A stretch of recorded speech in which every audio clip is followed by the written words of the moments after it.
Ladies and gentlemen, from wherever you may be, welcome to the third edition ever of the High School Rivalry Hockey Series presented by the Chicago Blackhawks. This time we've got the Maine Hockey Club up against the Waubonsie Matia Warriors here at Maine's home rink at Oakton Ice Arena here in Park Ridge, Illinois. My name's Dylan Ward. I'm alongside Wes Anderson. We've also got Jeremy Ellis, who's getting ready to have a conversation with head coach of Maine, Greg Maravsa. Jeremy, take it away. All right, thanks, fellas. Jeremy Ellis down here on the rink. What a crowd we got. Electric barn here. I'm with head coach Greg Maravsa. Greg, you faced this team before, second time in the season. I think it all starts with defense with you guys, keeping these guys off the board, right? Yeah, for sure. They got a really strong offense, and if we're going to be able to keep this game close, we really got to be responsible. I know when you talked to the announcers a little bit pre-game, you talked about some new line combinations, trying to switch things up a little bit, give them a new look for this game? Yeah, the last couple of games. So we're a different look team than what we were. We saw them the first time this year, so hoping to find a little bit of new chemistry. It's been well so far. We kept momentum. All right, and lastly, what can you say about this crowd and this atmosphere tonight? Jim Cornelison on the national anthem. It's got to be good, even for you as a coach. I know the boys got to be pumped up. We were all really surprised. We had no idea any of this was on. But no, it's awesome. Hopefully it's good hockey, and hope we continue to make a good impression on people. All right, good luck, Coach. Thank you very much. All right, back to you guys upstairs. Thanks so much, Jeremy. Good to catch up with Coach Maravsa. Like I said, my name's Dylan Ward. I'm alongside Wes Anderson as we look ahead to this great matchup coming up between Maine and Waubonsie. Yeah, Dylan, great atmosphere in here as Jeremy just talked to Coach about it. Expect to see a lot of offense. Both teams have a lot of firepower from both ends, especially with a lot of energy tonight. Both teams will be buzzing it here early. You may be wondering where the heck Max Anderson is, the voice you know so well on the SHL network. Well, he's filling in as our technical engineer, so he will be handling all of the technical aspects of the broadcast, including graphics, replays, and pretty much everything you see on your screen. Everything you hear is going to be me, Wes, and Jeremy. 6 seconds now, 5 on the warm-up clock, and we've got a couple of pregame ceremonies, including starting lineups, starting goaltenders, and of course, as Coach Maravsa was just pointing out, Jim Cornelison on the national anthem, who, you know, sings the Blackhawks anthems at home games. So both teams will gather at their bench and get ready for this opening ceremony before the third ever edition of the High School Rivalry Series. I did color for the first one. That was Providence Catholic and Bennett. Of course, Wes, you did color on the second one, Glenbrook North and South. And now here for number 3, we're teaming up. Yeah, Max really wearing all the hats tonight on the technical side, so thank him. We know Jimmy wish he could be here. He's really helps us out a great deal on the technical side. But Max is taking the duties over for that tonight. And like you said, Jim's in the building tonight, a lot of energy, a lot of angst. So we got a great rivalry here tonight as we get forward in the puck drop here soon. Well, one more thing the great Max the Magician Anderson is doing, filling in for, of course, Jimmy the Wiz Olsen. Not just the technical aspects, but also doing a little PA announcing tonight as he is the MC of these opening ceremonies. So we'll step aside from our mics and let Max Anderson take it away.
just holding the power button.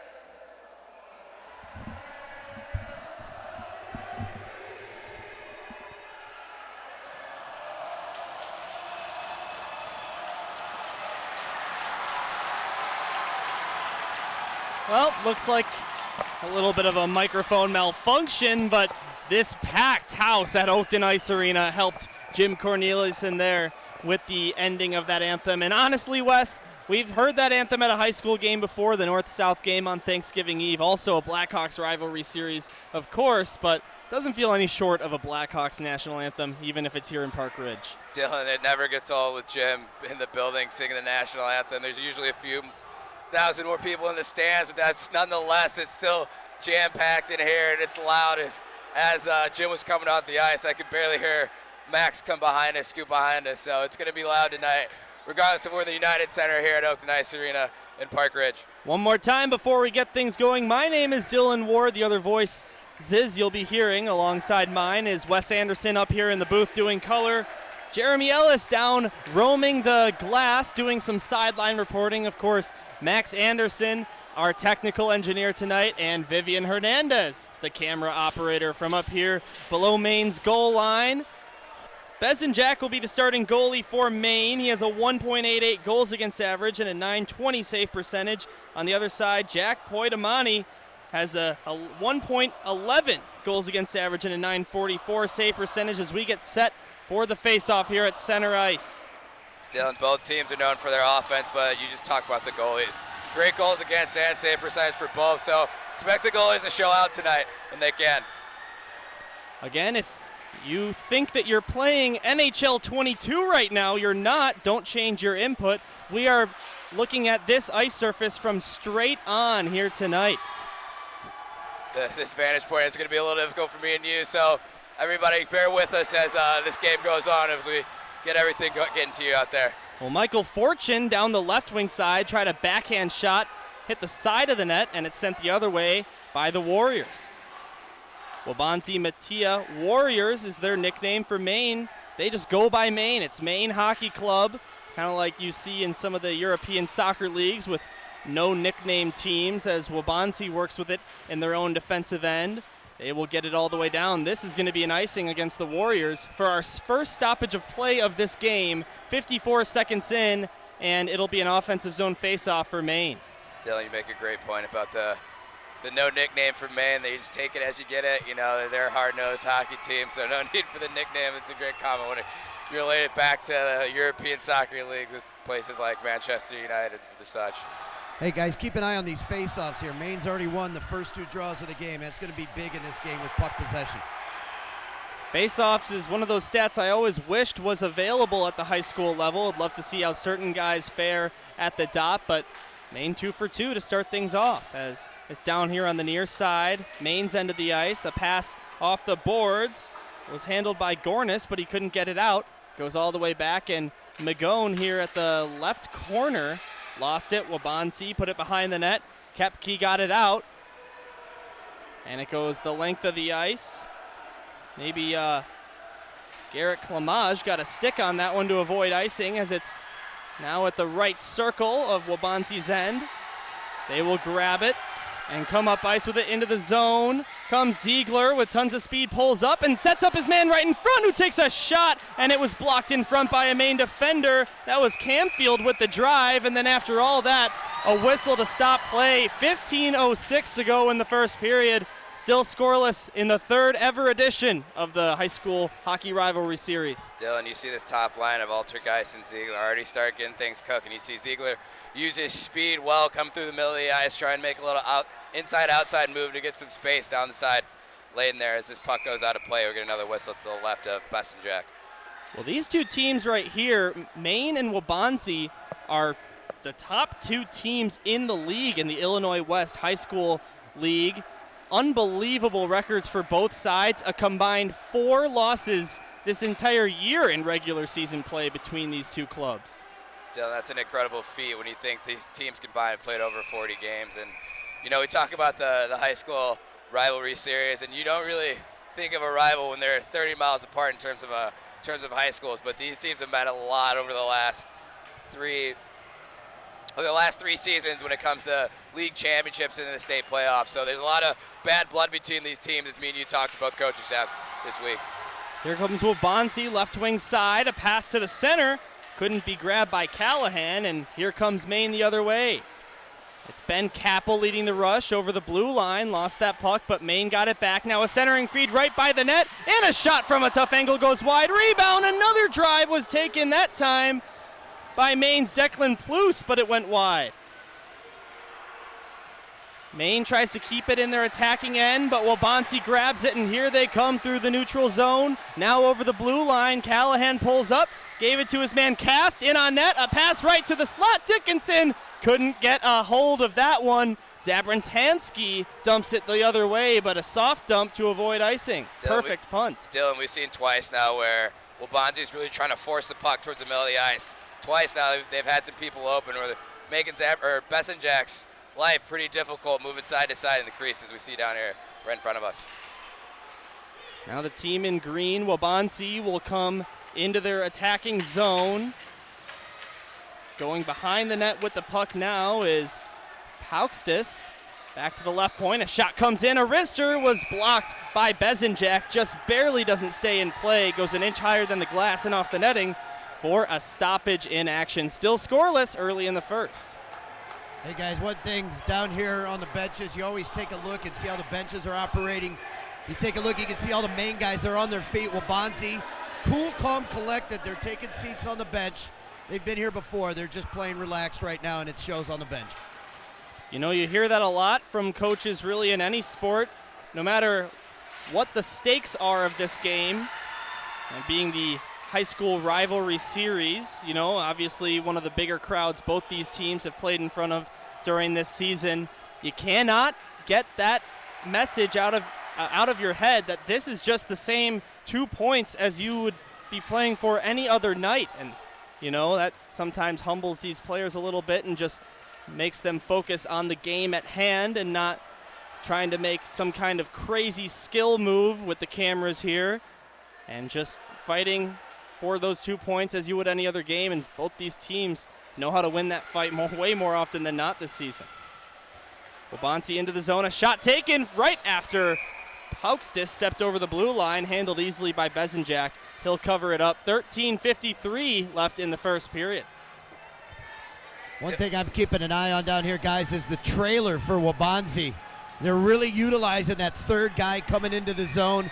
They're sending a guy hard to the net. They're hitting the trailer, and they're getting some scoring opportunities off that third guy on the rush. Jeremy, that's a great point. Yeah, you see my comment earlier when they were trying to force the puck to the middle of the ice. They're really trying to find that trailer and make things difficult in front of Maine's net down here in front of us. Now a stuff attempt and a shot point blank by Winnick was stopped by Bezenjak. Winnick looking up to the rafters at Oakton, thinking, how did I not score a goal right there? What a stop. Bezenjak looked like he lost that puck as it scored out to the middle of the slot there, but able to make a great right leg push to the middle of the crease and get his left pad leg on that. 13:44 left in the first period. It's going to be a face-off at the circle to Bezenjak's right in the main zone. Salvador taking it for the home side, Maine. Burke for Waubonsie, and Maine won the draw. There's another face-off by Maine Hockey Club in black. Fortune plays it off the right wing boards for Salvador, who grabs it in neutral ice. Salvador being pressured, fell down, got it back, and centered it for no one. Waubonsie will come the other direction. Might have been a 2-on-1, but Kepke got in the way of that for Maine. Now right in front, a shot by Fortune was blocked in front. Goes to the left corner. Now the left wing half board's intercepted. Waubonsie, linesman gets in the way, but they keep the puck, and now a 2-on-1. A pass across. Kepke got in the way of that. Alterkraus could not get that one over to his man, so Mike Megan will come the other way down the left wing side and take a big hit into the boards. That riles up the student section. Kyler Camfield crunches the Maine skater right in front of his own bench. Great defensive play by Kepke there to break up that 2-on-1 that was developed a little late out of the zone. Now Ziegler couldn't get a backhand feed to anyone. It gets intercepted by Plouse, And his pass also intercepted by the Warriors. They'll come into the zone in the slot. Winnick couldn't get around one, then a slap shot. Finding the loose puck right there was Clamage, but he couldn't put that one on target. Here's Plus playing it off the right side glass, and it goes all the way down. This is going to be an icing, or at least the linesman initially wanted to call one, but puts his hand down at the end. And another hit into the left wing corner by Waubonsie. They will arc that puck out to neutral ice. And now it's dumped in by Bells, who will go for a change, so will Maine's line. And a home run pass by the Warriors. That one was intended for Jeltuk. He couldn't quite grab it, but he does find the puck behind the goal line, fights for it. Blessing got it out, played it off the boards to the right point. With the puck now, Dylan Troy sends it down low for Jeltuk once more. His weak pass, looking to go to the blue paint with that one, was grabbed by Bezenjak before a shot on goal was even registered. Here with 11:35 to go in the first, scoreless game. 2 minutes of uninterrupted hockey right there, boys. 13:44 was our last whistle, so good little stretch of up and down action there. Yeah, with all the intensity in this building tonight, you see that the hit's starting to come too. Both teams being very physical the last 2 minutes, just throwing the body around, trying to get their team going in the beginning of this first period. Waubonsie's such a dominant offensive team, and we're seeing that here at the close net. In their last 3 games, they've scored 20 goals, 26 in their last 4, and 36 in their last 5. Absolutely unbelievable numbers, including outshooting their opponents 120-58 in their last 3 games. But here against the Maine side, it's going to be a tougher challenge, as they're another one of the threatening teams in the league. They've scored 3+ goals in their last 5 games after being shut out by Wheaton West the game before that. So Maine consistently putting them in. Maine has played a lot of really close games. Actually, they've played 7 one-goal games in this season. 8 of their last 10 games were decided by 2 goals or fewer as a shot comes in from the point, handled by Poitamani with 11:02 to go in the first. Dylan, you're commenting there about Waubonsie's great offensive talent, and you talk about in the last 5 games, 2 of those games they put up 10 goals, if I'm not mistaken, in 2 games, which is a crazy amount to do twice. And, you know, so far, Maine's done a good job of trying to stymie that offense. You know, both teams undefeated when scoring first. So, you know, Maine's done a good job of trying to keep that top line of Ziegler and Alta Cruz at bay. And, you know, we know the stats that Ziegler's put up so far, 38 points in 19 games, just astounding. So they've done a great job the first 6 minutes of this first period. Well, who's going to score first tonight? Here about 7 minutes into the game, we're knotted up at 0, but you got to assume with the offensive threat that both these teams are, only a matter of time. Here comes a chance right here. A pass across to the backhand, and a shot taken by Gostakis was stopped by Bezenjak. He was just barely not in good enough of a position to one-time that puck home. Instead, he had to gather it, and that gave Bezenjak enough time to make the stop. Dylan, you took the words right out of my mouth. I'm thinking if he one-times that Maine, or Waubonsie, excuse me, he's got the first goal of this game. But another great save by Bezenjak right in front of us. Here's another steal by the Warriors, but that pass to no one, and so it's grabbed by Costel. Catalyst, excuse me, but here comes Waubonsie the other way, and a centering feed right there, and a good one by Blessing, but nobody's home, and then a shot scores from the point. Waubonsie strikes first. Matt Staskin gets his first goal of the year. The only guy on the roster with just 1 point gets his first tally, and it's 1-0 Waubonsie. Who saw that coming by Matt Staskin? Dylan, as I'm looking at the replay over Max's shoulder here, it looks like Bezenjak saw that all the way through. Might have caught him a little jammed up on the blocker as the puck goes in, but it did look like there was going to be a delayed penalty on Maine right before that shot took place. But like we said before, both teams are deadly when they score first, so looking for a big pushback for Maine here in the next 2 to 3 minutes of the first period. Yeah, Wes, there was a delayed penalty. A little bit of a bad line change by Maine, too. Kind of got them caught up in their own zone. Jeremy, you're down there. Do you think that would have been a delay of game? It's kind of hard for us to see on that from our vantage point up here on that end of the ice, what's really going on down on that side? Yeah, there was a trip down low beneath the goal line that was going to be the delayed penalty call, and then they just got possession of the puck really quick and were able to put it in. Thanks for that. Well, Wes, you just were talking about it. When Waubonsie scores first, a 15-0-0 mark here in this regular season. As for Maine, when they allow the first goal, they've got a 4-3-0 record as a little bit of pushing and shoving takes place by the Waubonsie net. So, you know, Maine, both these teams really don't lose that often, but when they do, it's when Maine allows the first goal. They still have a winning record when they allow the first goal, which is absolutely unbelievable, but just one game over 500 for Maine. And here against this powerhouse in the Waubonsie Warriors, we'll see if that stat line holds up at 9:38 to go in the first.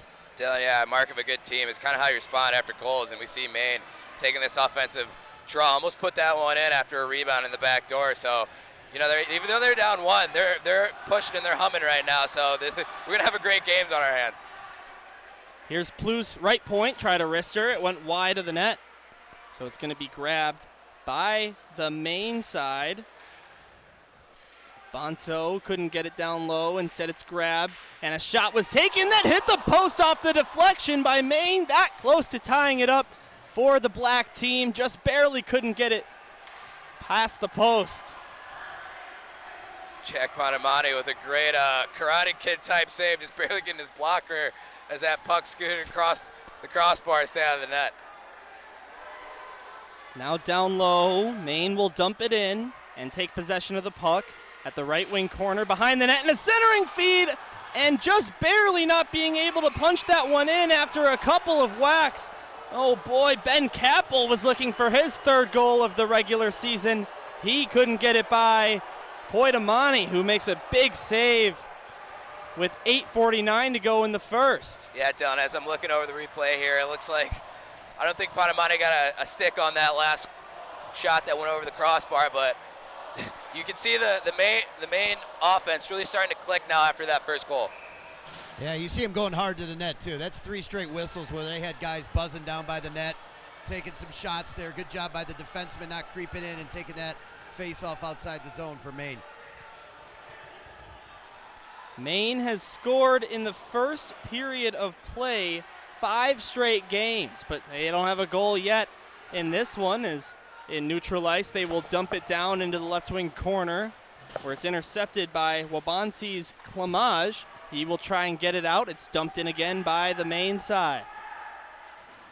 Both these two teams combined teams here in the Illinois West Hockey League. Maine, a collection of students from Maine South, Maine West, and Maine East. And Waubonsie Valley High School and Mattia High School get together to form this hockey club in green, the Warriors. So, you know, some schools have multiple hockey teams. As that looked offside to me, but here he comes, he scores!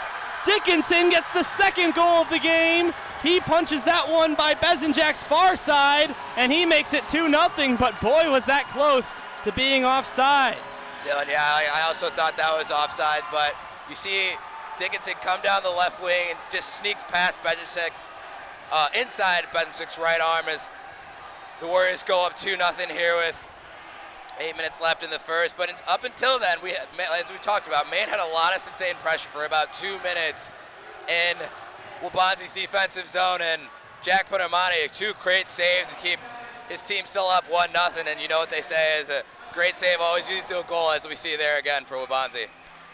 Hey, Jeremy, down there at ice level, what'd you think of that offsides or not call I was just mentioning? Well, it was close. It was right here on the near side, but I will say this.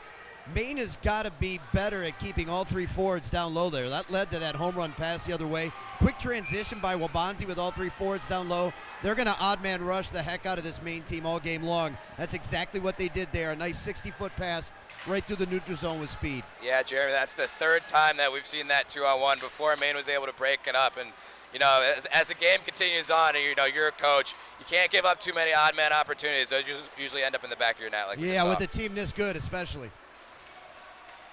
Well, 2-0 is the score, as this is going to be an icing violation against the Warriors, so they'll be forced to take a face-off in their own zone. 7:41 to go here in the first.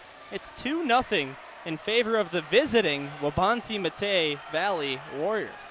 Dylan, Jeremy spoke about earlier how Waubonsie on the bench seems very calm, and that has to deal with him having 13 seniors on this roster, as we still see Maine still standing on their bench. You know, having that senior leadership can really calm you down in a game like this. We see they're up 2-0 already.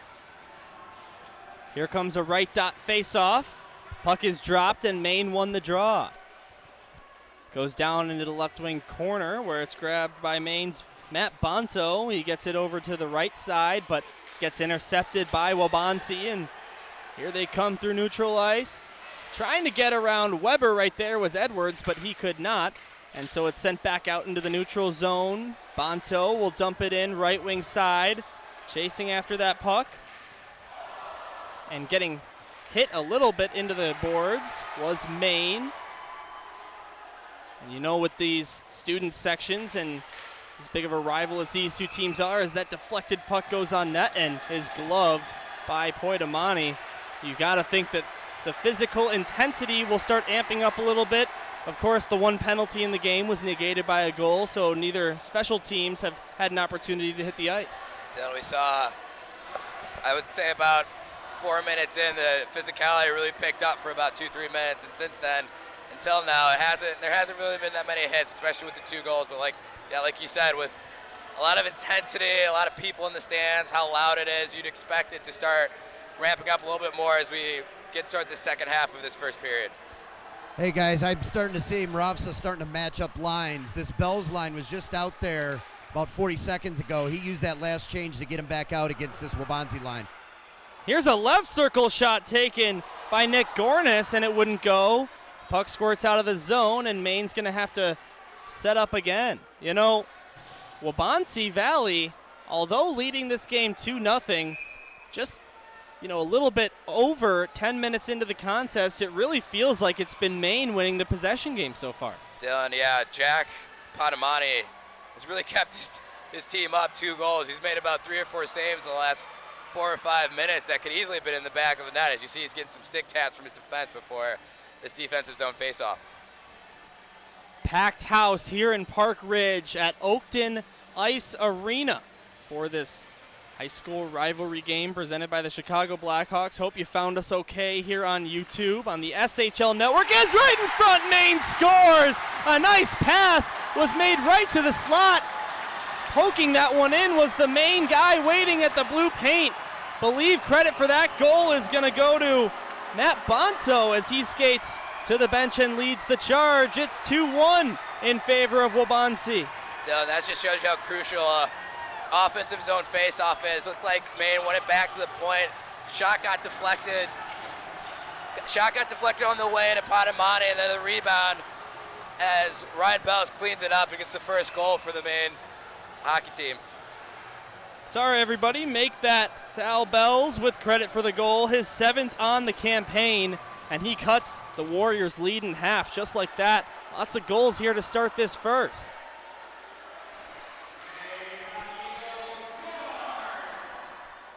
Now behind the net, another shot, this time from a tough angle. Michael Fortune was trying to beat the goaltender. He could not there with 6:15 to go in the first. It's 2-1 in favor of the visiting Warriors. Dylan, you talk about Michael Fortune just there. He was riding a 4-game point streak until the game before this, so something for the Waubonsie side to keep note of. Can't let him get free too often going forward in this game. And now here come the Warriors through neutral ice. Maine wouldn't let them get out of the zone initially, but the Blacks will dump it down into their attacking end. It goes below the goal line where it's grabbed by Salvador.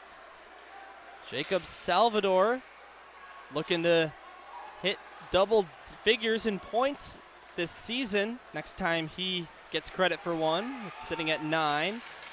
Here come the Warriors. A nice move by Ziegler to get around a couple, and then he couldn't find a shot on net. Here is Ziegler again behind the cage. A centering feed, and Burke scores. What a pass by Ziegler to find his line mate, Burke. And just like that, a third goal for Waubonsie makes it 3-1 here just over 10 minutes into the first. My goodness. Dylan, we had a great vantage point for that. We saw Ziegler with a no-look pass as he was faking like he was going to the other side of the net, threw it back door to Burke, and Bessenjack has no chance on that as he's anticipating Ziegler possibly going on the far post for a wrap, and then throws it to the other side back door for a waiting stick as it's 3-1. Great response by the Warriors after giving up that goal just a few minutes before. Unbelievable stuff from the Warriors as another backhand shot, this time taken by Cast, missed the net wide. Waubonsie will continue with their possession. Dickinson will send it down low behind the net where McGahn found it, tried to get it out, but it's intercepted by Cass. He's looking to center it for Dickinson. He could not, so instead it's going to be Campbell through neutral ice, left it for his man, Spence. And Maine looking for something here. A penalty's coming up. It's going to be against the Warriors. And for the first time tonight, we're going to see some power play action. It'll be Maine's. Yeah, it looks like Caden Cast took a penalty there. Wasn't able to really see what it was. I think Jeremy is tripping down there that they're calling him for. And I think it was just a case of a bigger guy being a little bit stronger, to be honest with you. I think he had good position. He kept his feet moving. Just unfortunate that the main player went down and Cass drew that penalty. Okay, sounds good. Thanks for that. Yeah, it's with the netting up here, it's a little hard to see what exactly is going on, but yeah, typical case of sometimes in high school hockey where a bigger guy might just go for a normal hit and he might catch an elbow or something in the other guy's head. So, you know, there's great opportunity here for Maine to get some momentum back after that last goal for Waubonsie. Well, how about this? Maine is scoring a power play goal one time every 4 times they go on the power play, a 25% mark to be exact. That's 22 out of 89. 4th best in the league as a partial breakaway while on the power play is stopped by Poitamani. Michael Fortune again, finding some room. Another outside-inside move to break free, almost a little mini breakaway there. And Poitamani again with a great save to keep his team ahead 3-1. Yeah, down here on ice level, I just saw some great speed there by Fortune. He cruised through the neutral zone, split the defense, and created himself a nice scoring opportunity there just off of speed. How about Evan Ziegler getting an assist on that third Waubonsie goal? Hits the 40-point plateau. He leads his team in points with 40. Also, how about this? His 24th assist is the most assists in the entire Illinois West Hockey League. So Evan Ziegler plays for the #1 team and leads the league in not just his team category, but in his personal assist category as well. Knows how to set it up, and he proved that right here on the network.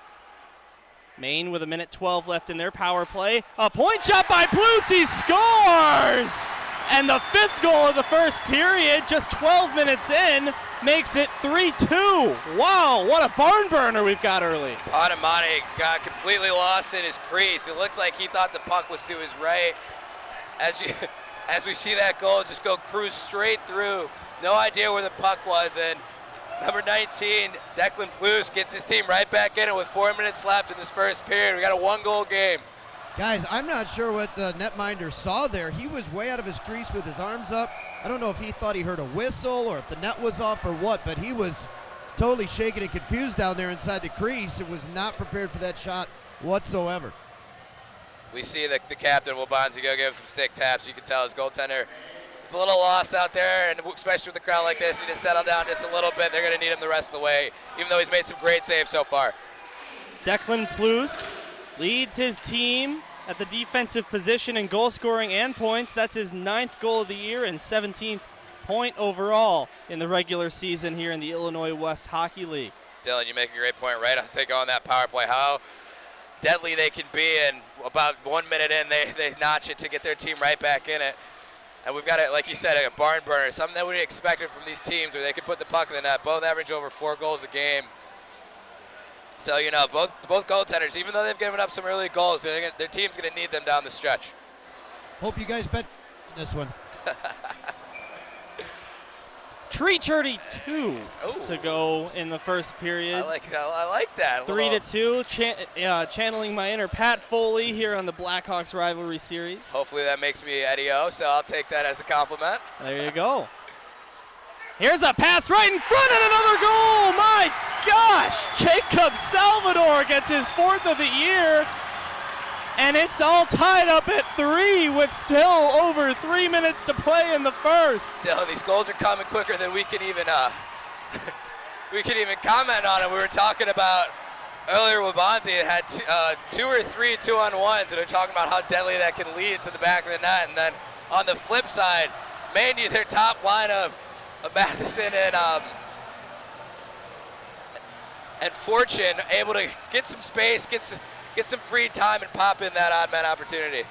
Well, guys, I'm hearing some talk here on the Waubonsie bench. The captain was actually pleading with his coach to call a time. I think he thinks the goaltender is injured for Waubonsie right now. He made a motion to his knee and made it sound like he's not right now. There's a big hit into the boards and another by Waubonsie's Garrett Clemage.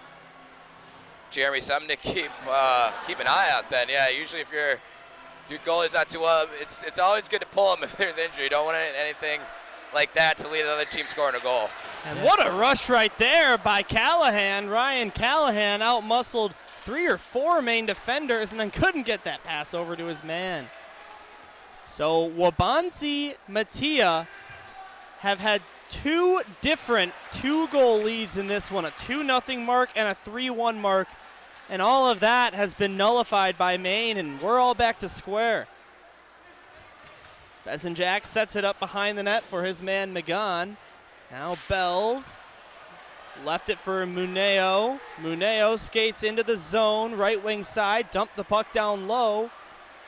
He was looking for his teammate Nick Gornis below the goal line, but he couldn't find him, and the puck gets sent back down the other way.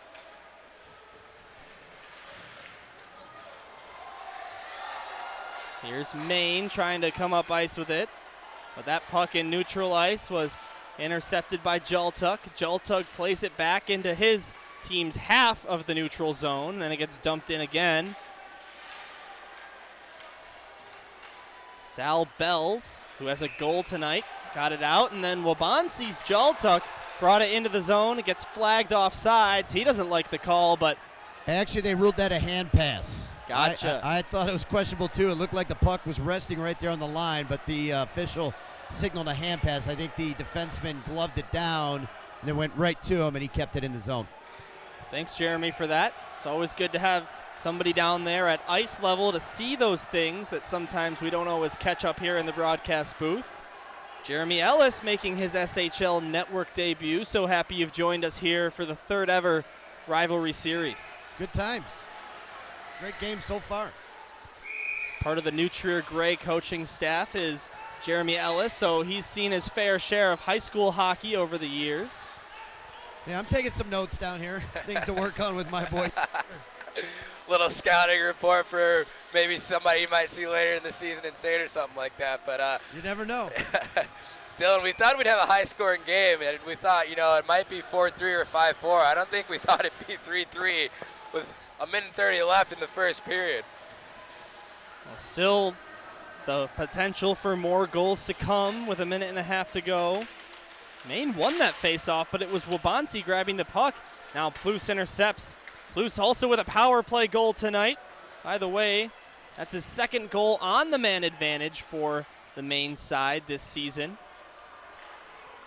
And their dominant power play. Waubonsie tries to bring it in, but the blue line was guarded pretty nicely by Maine, so they'll take possession over after fighting along the boards for it. Bring it up the zone, left wing side. Here's Jacob Salvador. Dropped it off, and a shot taken from the left circle goes wide by Maine. And then a big hit into the boards by Salvador into the right wing corner, right in front of his fellow students.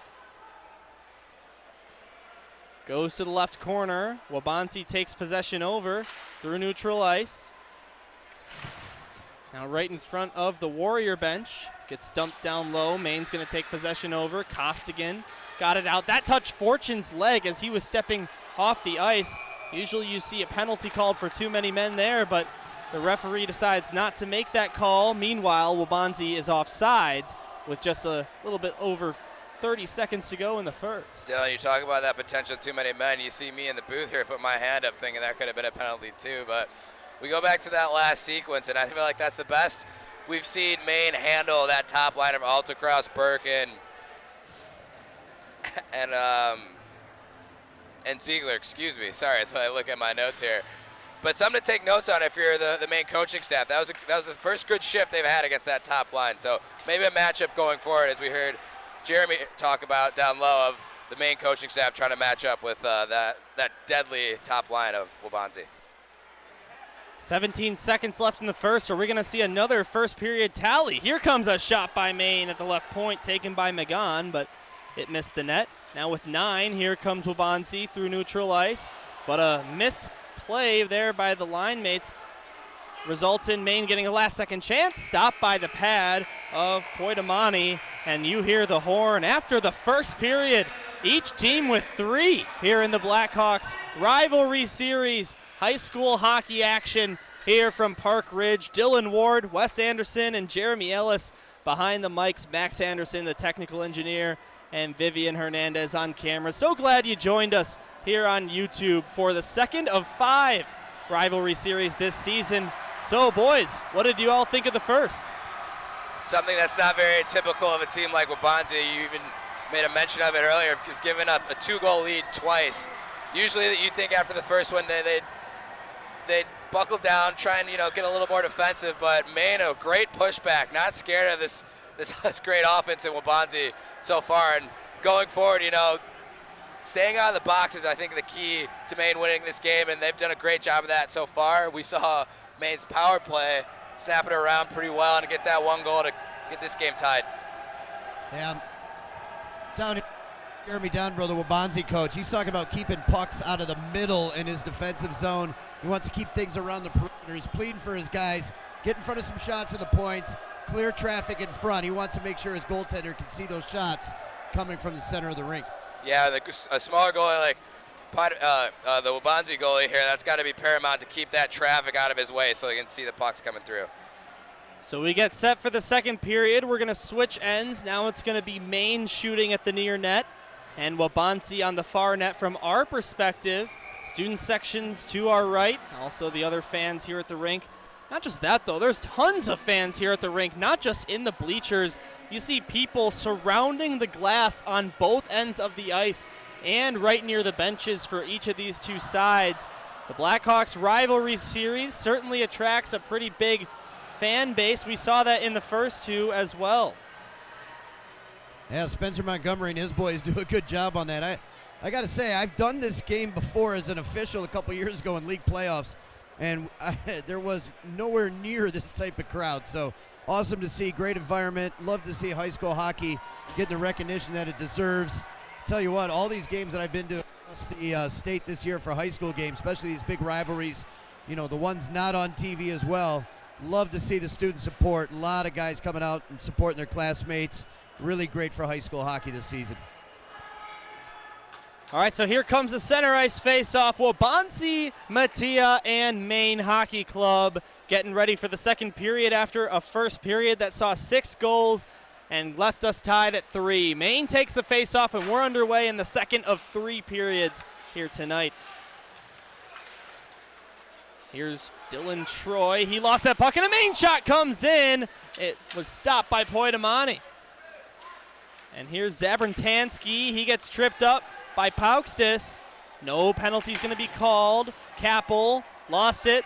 Paukstis again got it to the far side. Troy was waiting at the corner, but it's intercepted again by Maine. Waubonsie gets it back, though, and Paukstis with the puck.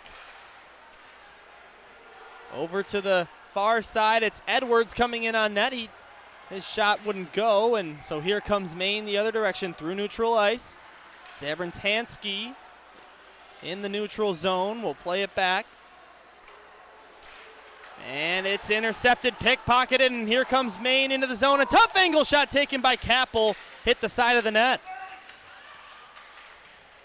Unfortunately, we don't have shots on goal here posted at the rink, but it seems like in terms of shots, it's been a pretty even game. How about for Maine? In 4 of their last 5 games, the shots on goal difference, whether it was their way or the opponent's, in 4 of those last 5, it was less than a 3-shot difference between themselves and their opponents. Both these two teams have extremely dominant records in the Illinois West League, but on the Warriors side, it's them really blowing out these teams night in, night out. For Maine, they play a closer game, just find themselves on the winning side of those games a lot. Dylan, yeah, that's a testament to just how good these teams are defensively and offensively, you know, as we see this face-off here to our right in the Waubonsie defensive zone. Here's Bonto. He got that puck over to his man at the slot. Sent it down to the corner. Now a centering feed in front, and just barely not able to punch that one in was Bells. It's kept in the zone by Maine. Grabbed by Waubonsie. Now a loose one. Thompson was reaching his stick out to grab it, but it was found first by a Warrior. Goes back down into the Waubonsie end, and Peters got it out to neutral ice. Bonto will dump it in when he found a loose puck all the way below the goal line. It's grabbed by Staskin. Intercepted again and kept in the zone by Maine. Now the puck squirts beyond the blue line with 15 minutes to go in the second period. Great start for Maine here with all the offensive pressure the first 2 minutes of this period in their offensive zone. Great response after being down 2 goals twice. Really come out here and dominate the first 2.5 minutes of the second period. Looks like an icing there called by the referee, possibly offsides, but regardless, we're going to have a face-off. Yeah, in neutral zone, it looks like, so probably delayed offsides call. Or actually, no, that will be going back to Maine's zone. I believe an icing. Jeremy, you see that one? Yeah, it was an icing, but I got to tell you, it was by the book right there because that was about a half a foot away from the red line. So they're calling a tight standard on the icing calls here. Got to keep them honest when there's this many people in the stands. You don't want those 40 refs in the stands and the parents coming at you after the game. Oh, yeah. Well, that definitely helps out Waubonsie. They were getting worked a little bit in their zone, so I'm sure they'll take that icing call. Unbelievable student section for both sides. Of course, a little bit longer of a journey for Warriors fans as here comes Maine. Meanwhile, and a shot taken at the right circle by Rutherford was stopped by Poitamani. Maine keeps possession. Behind the net now. Rutherford at the corner. Looks for a pass. It went off a skate of a Warrior. And then a desperation shot while he was on his way down was Rutherford, but that one hit the back of the net. Here with 14 minutes to go in the second period. Tied hockey score, 3 goals each by both these teams in the first period. Still waiting for our first second period goal. Got to figure one's coming after that first. Dylan, you see Rutherford on the last 2-on-1. He didn't even look to pass there as a captain, trying to ignite his offense. Just shoot first mentality the whole way. And Poitamani with another great blocker save here right in front of us to keep this game tied 3-3. Another offsides with 13:44 to go. Neutral zone faceoff coming up. The Waubonsie bench not happy with that offside call there. They had a nice 3-on-2 developing. Got shut down with that offside. Jeremy, how do you think their mentality on the bench is right now after that third goal has gone in on the Waubonsie side? I got to tell you, I'm pretty impressed. They still seem pretty low-key. Nice demeanor with that comeback. They still seem they're right in this game. No panic at all out of the players on the Waubonsie side. Yeah, something you'd expect with those 13 seniors on there. Not phased. They're a great team. They haven't necessarily been here before, but they've got confidence in their offense to pull this one through. Oh, it's huge for a coach to have that senior leadership. Guys have been through the fire before. It's always big. They can keep the team calmed down. You don't have to have a coach telling guys don't worry about it. They do it themselves.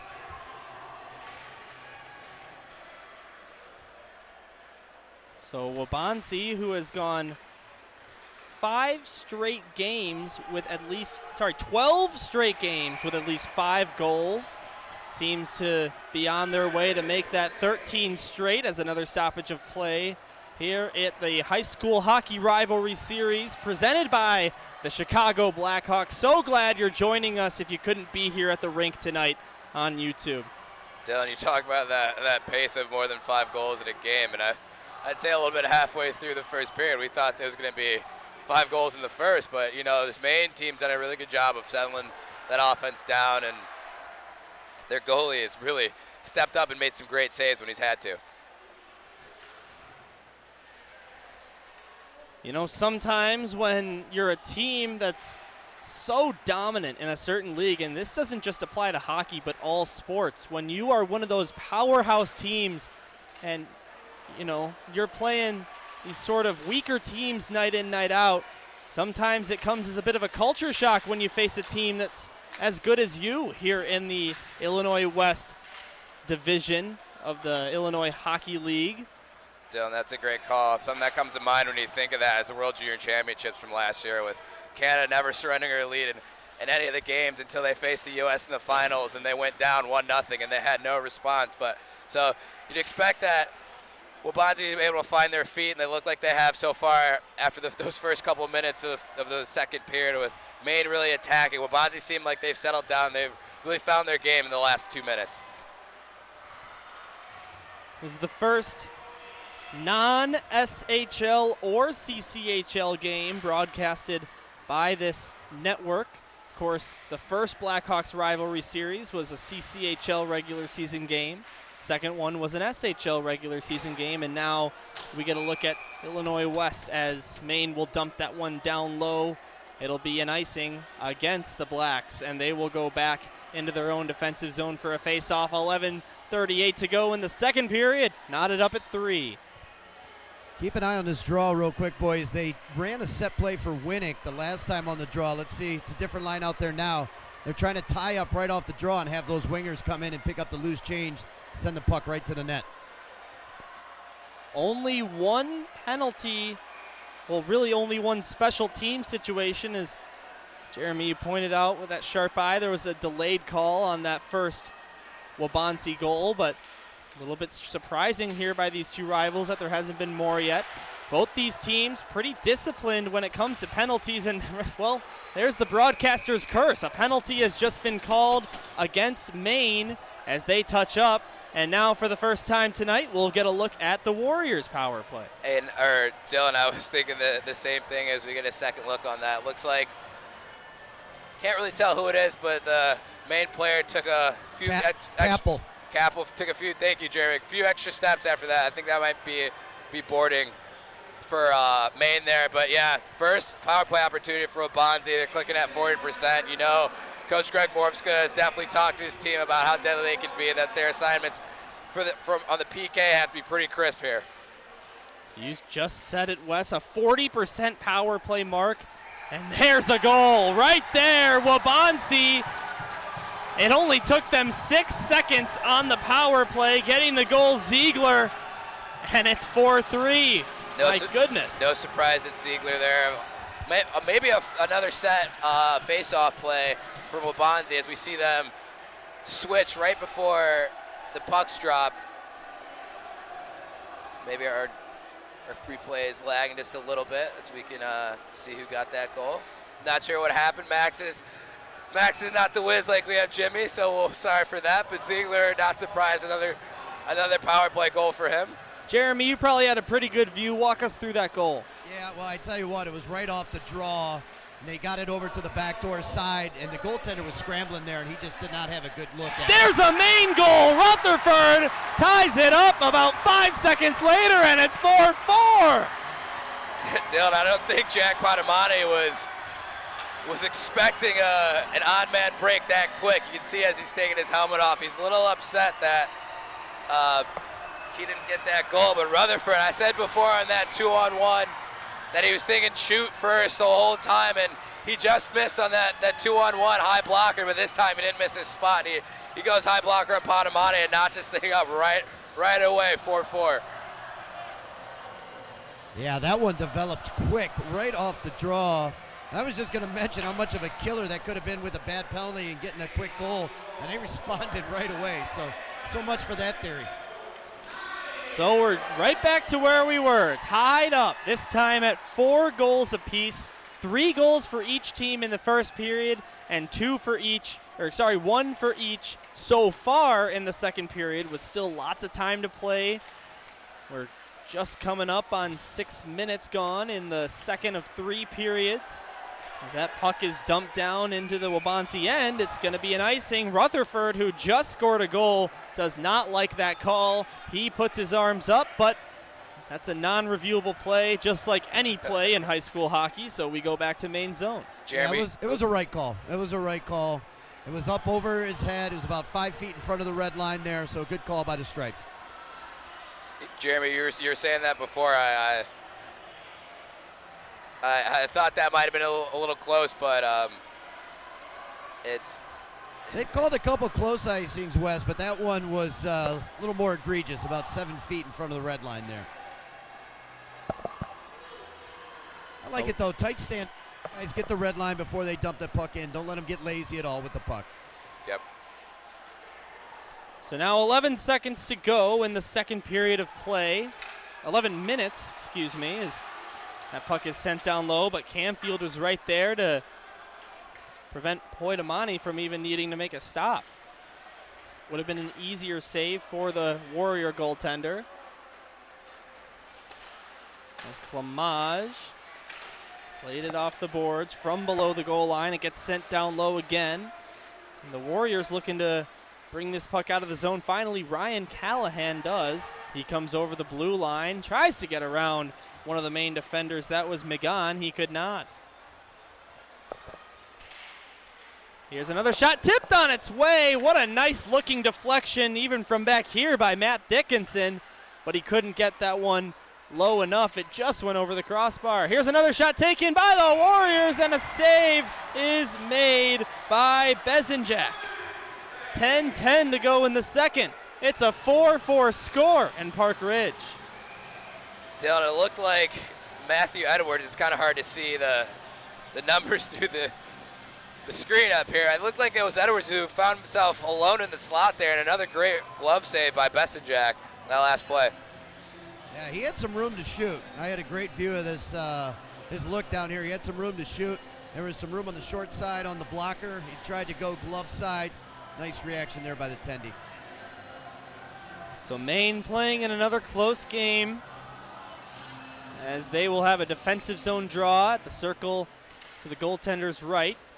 The puck is handled by the Maine side, but they cannot seem to get it out of the zone. Finally they do. They skate through neutral ice, over the blue line, and all the way in on net. Tough angle try by Fortune. He couldn't get that one by Poitamani. One of the easier saves he's had to make.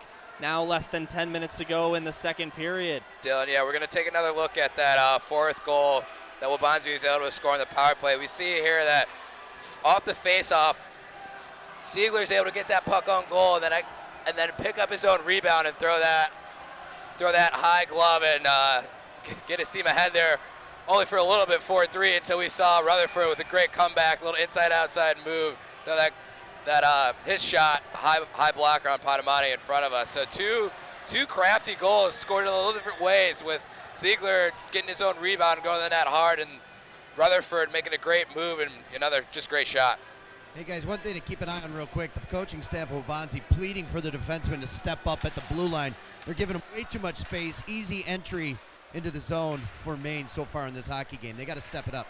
Jeremy, yeah, to their credit, Maine's had a lot of speed coming through the neutral zone, so something that you'd think the Waubonsie defense is taking some notes on, and that's why they're a little bit further back. But yeah, their depth and their clearance between the offensive from Waubonsie hasn't been too great, and it's really led to a lot of offensive transition plays. That's offsides called by the linesman. 9:25 to go in the second period. 4-4 scoreline. Both of these goaltenders in somewhat of unfamiliar territory. Bezenjak for the Maine side is a 1.88 goals against average. As for Poitamani, a 1.11. So both these guys sporting less than 2%, or less than 2 goals allowed per game on average. Both have let 4 past them in this game. Dylan, something to take notes on. Yeah, like you said, unfamiliar territory, but all they have to really think about is the next shot. You can't really think about anything more than that. This is a lot higher than their normal averages. They just kind of have to find a way to settle down. We've seen Poitamani be a little theatric down here. He took off his helmet after the fourth goal and had his palms up on the second one. So they really just got to find a way to settle down. I know it's tough with this crowd. Now in neutral ice, that one's going to be dumped down by Maine. Pressuring is their captain, Rutherford, who has a goal in this contest. But it's taken away by Gostakis. He will get it out to neutral ice, looking for Ziegler, but he couldn't hang on, so Maine will get it back into the zone again. Waubonsie will grab it. Kostakis played it to neutral ice, but it's intercepted by Fortune. Fortune plays it off the boards right by his own bench.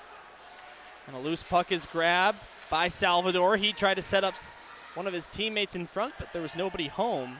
So it gets dumped down again by Maine. They will make a line change, and the Warriors will look to skate up ice with it. Salvatore was looking for Rutherford right there. If he moved it just a tad quick bit sooner, I think he might have had a great offensive chance right there in the slot. Another penalty coming up as we wait for Maine to touch the puck, but Waubonsie still with possession. Skate 6-on-5 for the time being. Now right in front, they try to stuff it home, and eventually the whistle sounds, and then one of the Warriors gets shoved to the ice by Maine, and their student section is electric after that. But regardless, it'll be another Warrior power play. If you remember, it only took them 6 seconds to score on their first one. Both teams 1 for 1 at the PP tonight. Let's see if Waubonsie can get another home. Dylan, it looks like the main player right here, as we get a jersey number so we can tell you who that is going for a trip.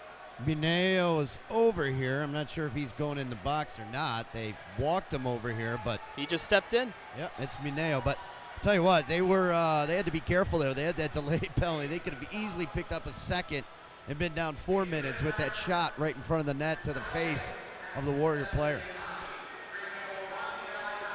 Jeremy, we saw Jack Padamani skirting off the ice trying to get that sixth attacker, and they were able to get good control. It almost would have served as like a mini power play in itself right there. So another great call by you.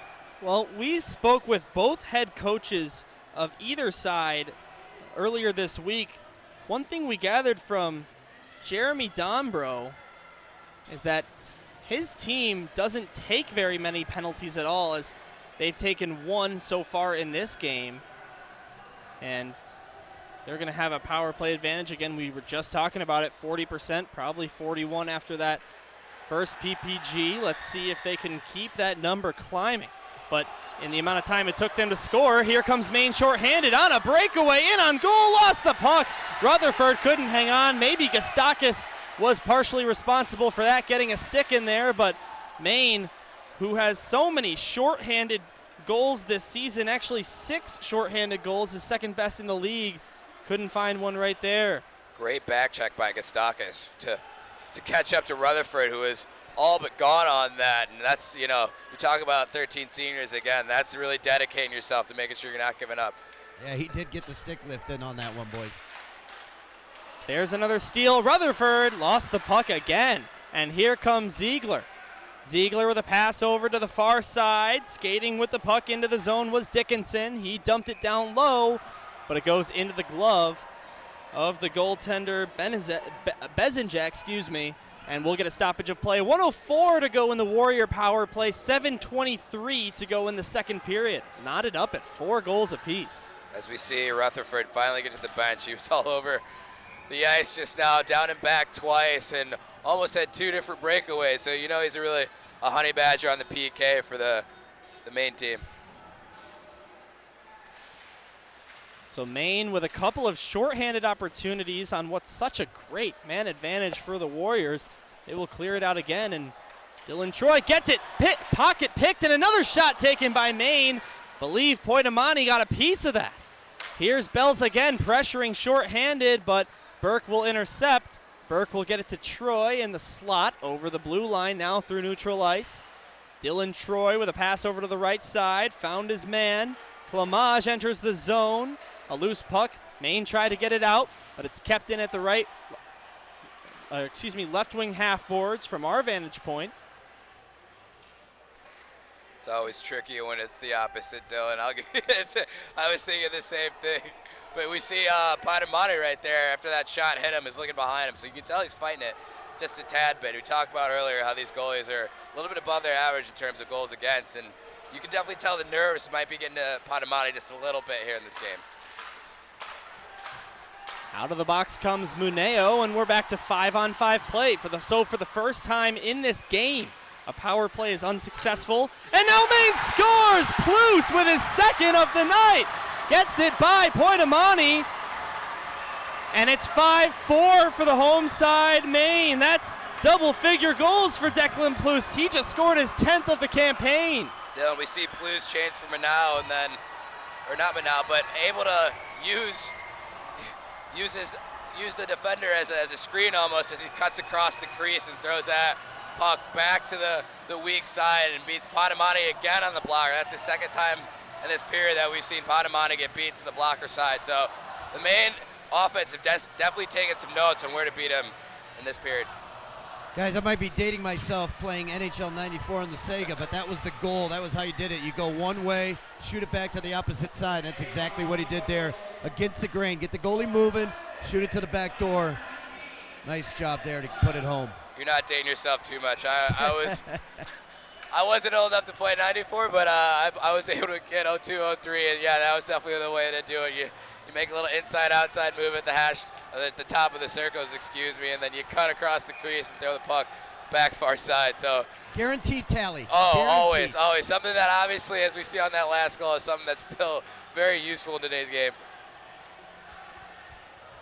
Well, with under 6 minutes to go in the second period, make sure you don't go anywhere when we hit the break, where we cut the ice after the second period. We got a little surprise for you here on the SHL Network. So make sure you don't go anywhere. Rivalry series presented by the Chicago Blackhawks. In each of the first two, it was 3-1 final scores. Providence over Bennett and Glenbrook South over Glenbrook North. A little bit of a different story here for Maine and Waubonsie. 5-4, just over halfway through regulation. Maine now tries for a sixth, and a big save by Poitamani prevents that from happening. We see Zabrantaski test that blocker again for Poitamani. So yes, the Maine defense definitely keying in on his weak spot so far in the second period. Now behind their own net, Maine will grab possession of the puck, get that one out to neutral ice, but possession is taken over by the Warriors. They will dump it down left wing side. Grabbing it for Maine is Hayden Weber. You can see it, guys. They're forcing Waubonsie to dump the puck in by standing him up at the blue line every time. They're not letting him possess the puck across the line.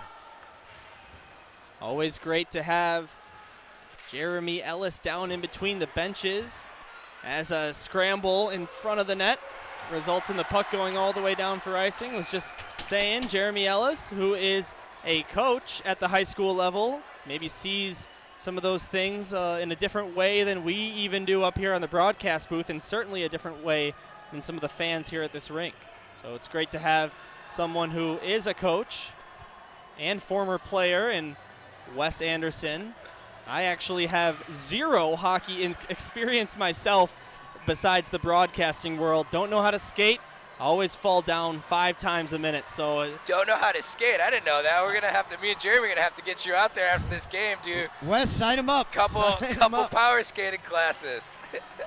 Max seems so upset at Dylan, but Dylan's our great play-by-play guy. You don't have to be able to play hockey to be able to talk about it, Dylan. So you've done a great job every time me and you have been together. It's been great. Yeah, I will admit that I really became a hockey fan when I was about 13 years old because of course, the team presenting this rivalry series, their success in last decade, winning the Stanley Cup in 2010, 13, and 15. Hopped on the bandwagon. Don't worry, I've been a Blackhawks fan ever since. I watch just about every game I can, but at that point in my life, hockey never really was a thing that existed in my life until I was a Chicago Blackhawks fan. So at that time, sort of too late to start, and I guess I just never learned how to skate. So every time I see these guys out on the ice, I always admire it so well. But here's Maine putting on the brakes. It's Gornis trying a backhander. Instead it goes back out to the blue line. A shot goes down low. Camfield found it. And now here's Paukstis down the left wing side. Couldn't get around the Maine defender. Here with less than 4 minutes to go in the second period. A 5-4 score in favor of the home Maine.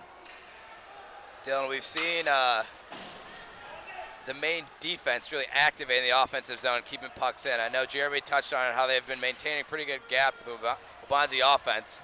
in this period, trying to force them to dump the puck. But on the flip side of that, in the offensive zone, they did a good job of keeping pucks in and directing as many pucks as they can on Potamati in front of us. Yeah, Koepke doing a good job of both sides, keeping pucks in, preventing pucks from getting across the line. Looks like they're trying to match him up. He's going to get a breather right now, but they're trying to match him up against that top line. 3:35 to go in the second.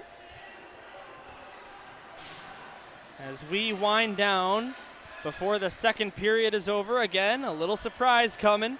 The manager of high school and adult programming of the Chicago Blackhawks will be joining us during the intermission. We'll finish off the surprise by telling you that gentleman's name in a moment as we wind down here in the second.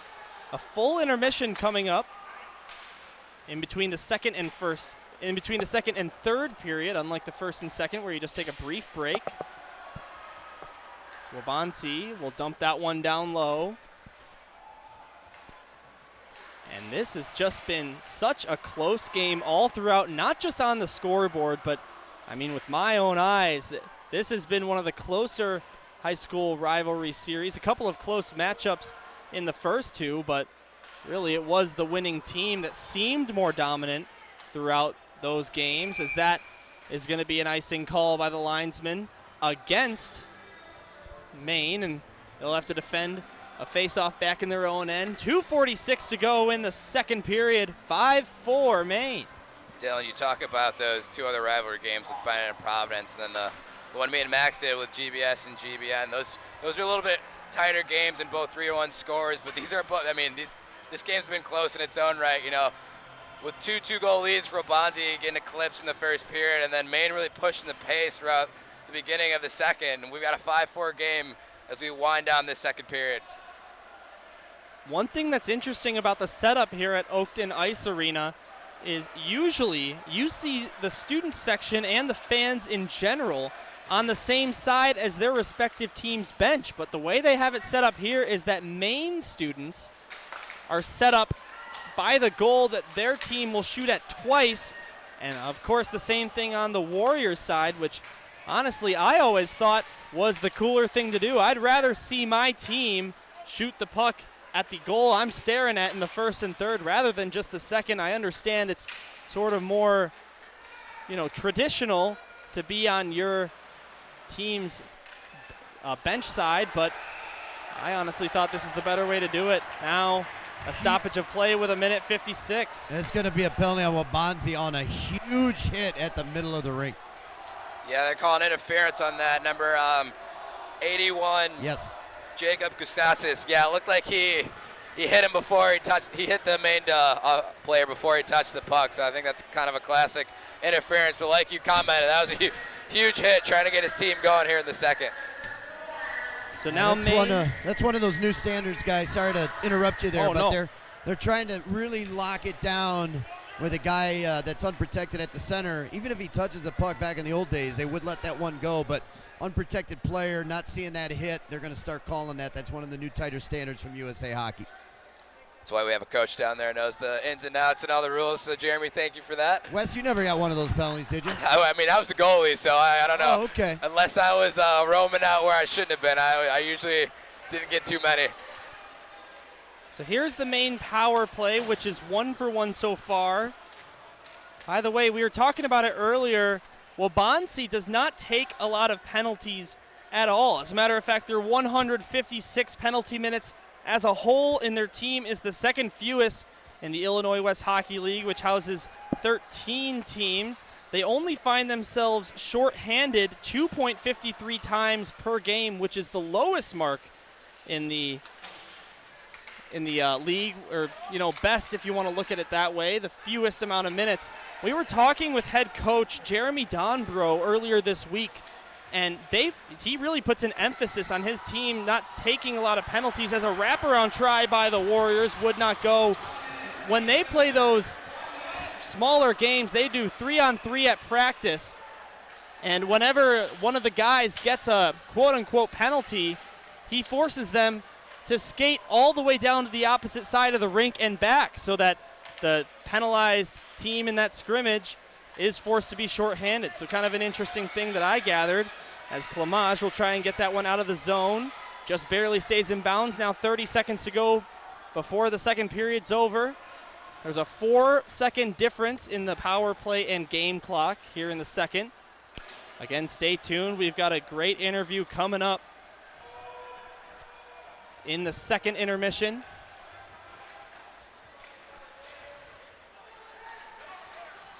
And here's Maine with a chance, and what a save with the glove of Waubonsie in the last 10 seconds of the second period, keeping it a 1-goal game. It would have been a 2-goal lead had Maine scored, but not so fast, says the Waubonsie goaltender, Jack Waubonsie. You see Jack Waubonsie really emphasize that glove, making sure everybody knows he's still very confident in this game, even though he's given up 5 goals. Tell you what, it was it was close from my vantage point, but Waubonsie definitely wanted an offside there, and I think they had a pretty decent argument for it. So now the final 8 seconds before the break. It's going to be a D-zone face-off for the Warriors side. Burke lost it to Zabrantansky, and Maine just couldn't keep it in the zone. And as it's dumped in, they'll tag up. 3 seconds, 2, now 1. There's the horn to end the second period of action. So after 2 periods, it's 5 for the home side Maine and 4 for the visiting Waubonsie Matia Warriors, as both teams will head to their locker rooms, talk things over with their head coach, and the Zamboni will come out onto the ice and scrape it up. So we have a fresh sheet of ice to begin the third. So we're going to take a quick 2-minute break here before the interview with Spencer Montgomery, the manager of high school and adult programming at the Chicago Blackhawks. So don't go anywhere. We'll be gone for 2 minutes, but be right here with Spencer, the guy in charge of this rivalry series, when we come back here on the SHL Network.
Welcome to the second intermission report. My name's Dylan Ward. I've been on the call with you tonight. I'm here with Spencer Montgomery. Welcome to the broadcast booth. This is the man right here in charge of the high school rivalry series presented by the Chicago Blackhawks. So glad you could make it up in here to the booth. So just tell me, first of all, here in the third game of this 5-game series this season, how did all this come to be? Yeah, you know what? There's nothing like playing for your community, playing in front of your classmates, the person sitting next to you at school. I coach high school hockey in the city for St. Ignatius, and I know what it means for these kids. And so from the Blackhawks, we want to amplify the high school environment and show what this game is in our state, and really build something big where people get excited to come out to games, and we use some of our resources to support that. Well, I've been present in the rink for all 3 high school rivalry series. Of course, we started out with Bennett and Providence Catholic, Glenbrook North and Glenbrook South, and now here, Waubonsie, Mattia, and Maine. Just how do you think it's all gone so far? You turned a vision into a product, and now a little bit more than halfway done with what on the schedule of these rivalry series. What do you think? Yeah, I'm excited for the future of this program. I'm excited for the kids that get to be a part of it.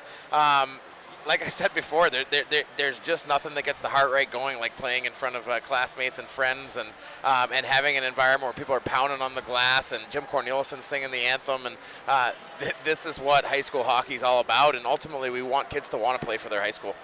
How about in the first 2 games of this series, 4 goals total in each one? How about 6 in the first period of this game? It's 5-4 Maine after 2.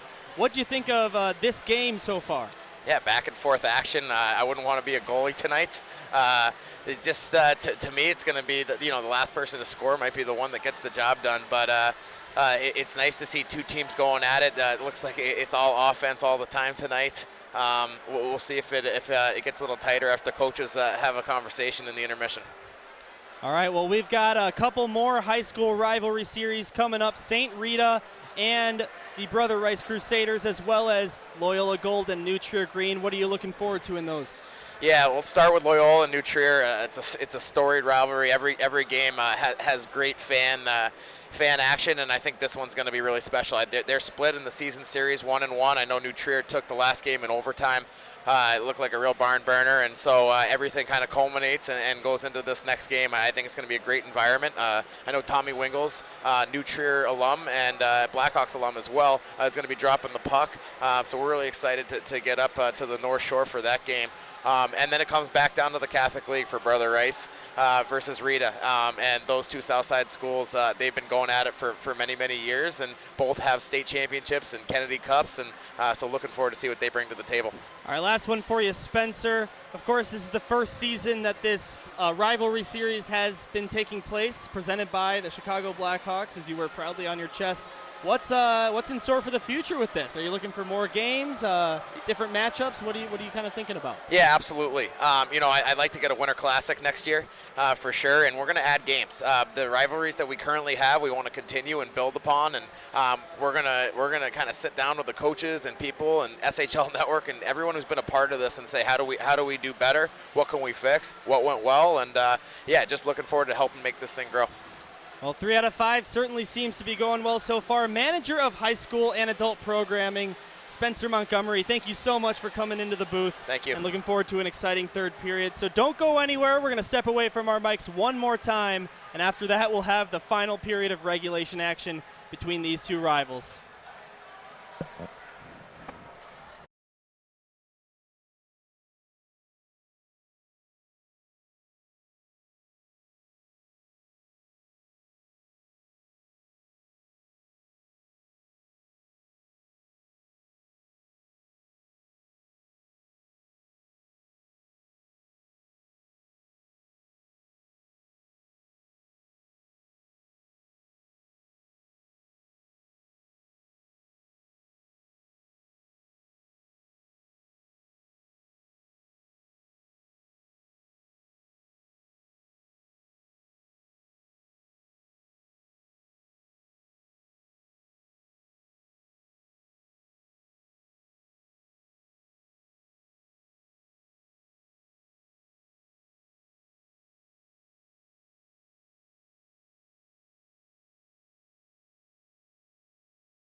And welcome back, third period action of the high school hockey rivalry series presented by the Chicago Blackhawks, coming right up here from Park Ridge, Illinois.